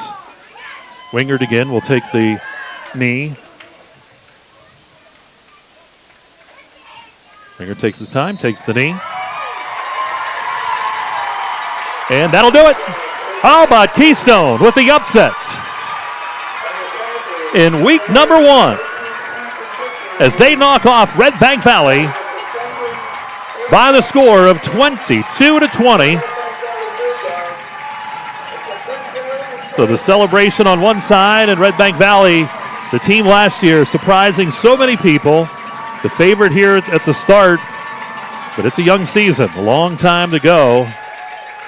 And we have to get a timeout in here because Bob's got to total some things up, and we'll take a quick break. And when we come back, we have the postgame show on the way. It is Keystone over Redbank Valley, 22-20, and you're listening to the Kearley Tire High School Football Game of the Week right here on Explore Clarion and D9Sports.com.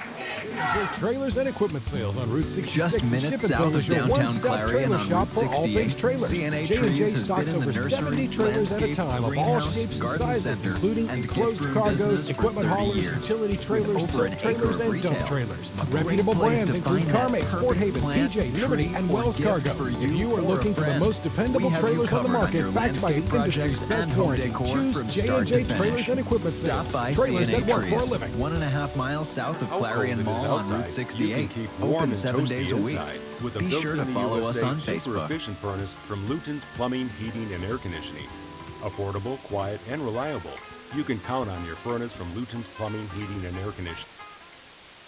Throughout West Central Pennsylvania, people are losing their glasses. Well, they haven't really lost them. They just don't need them anymore. Thanks to the amazing LASIK surgeons at Laurel Eye Clinic. Call Laurel Eye Clinic and schedule your free consultation.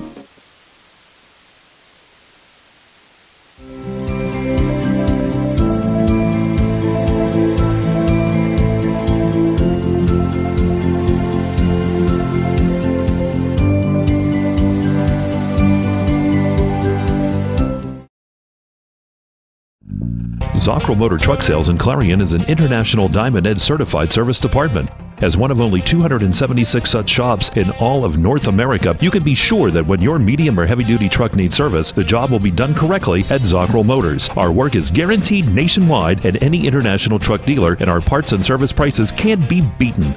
Our technicians are factory trained and factory certified. Don't trust a shop that just thinks that they can make repairs. Come to Zockrell Motors Diamond Ed Certified Service Department. If it's maintenance you need, click ZockrellMotors.com or call us for a quote on those jobs too. Our prices are great. Best of all, you know the repair is done right and it's guaranteed. Get your truck service work done at Zockrell Motor Truck Sales, 2 miles north of exit 64 Interstate 80 in Clarion.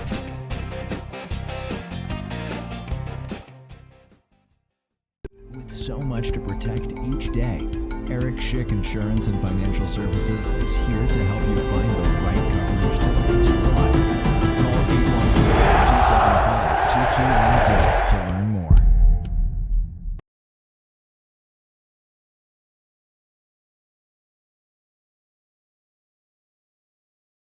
Redbank Chevrolet, the area's #1 Chevrolet dealer and Clarion County's truck headquarters. So if you're in the market for a new or used Chevrolet car, truck, or SUV, go to Redbank Chevrolet, 500 Broad Street in New Bethlehem, or online redbankchevrolet.com. Skilled staff at Redbank Chevrolet is ready to meet all of your automotive needs. If we don't see you today, we'll see you at Redbank Chevrolet.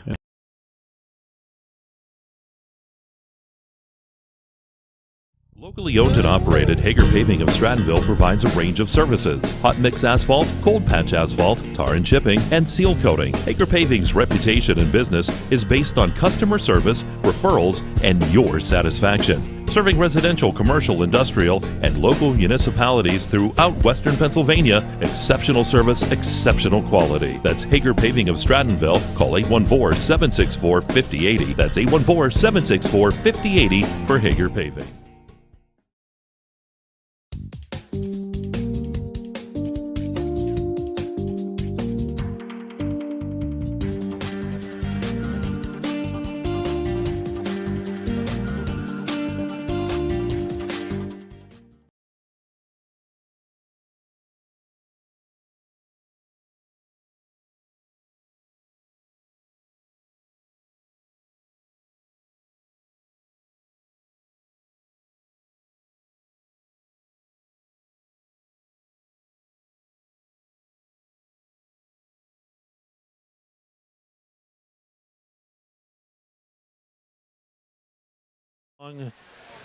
With Tyler as well, taking care of all the great things this evening.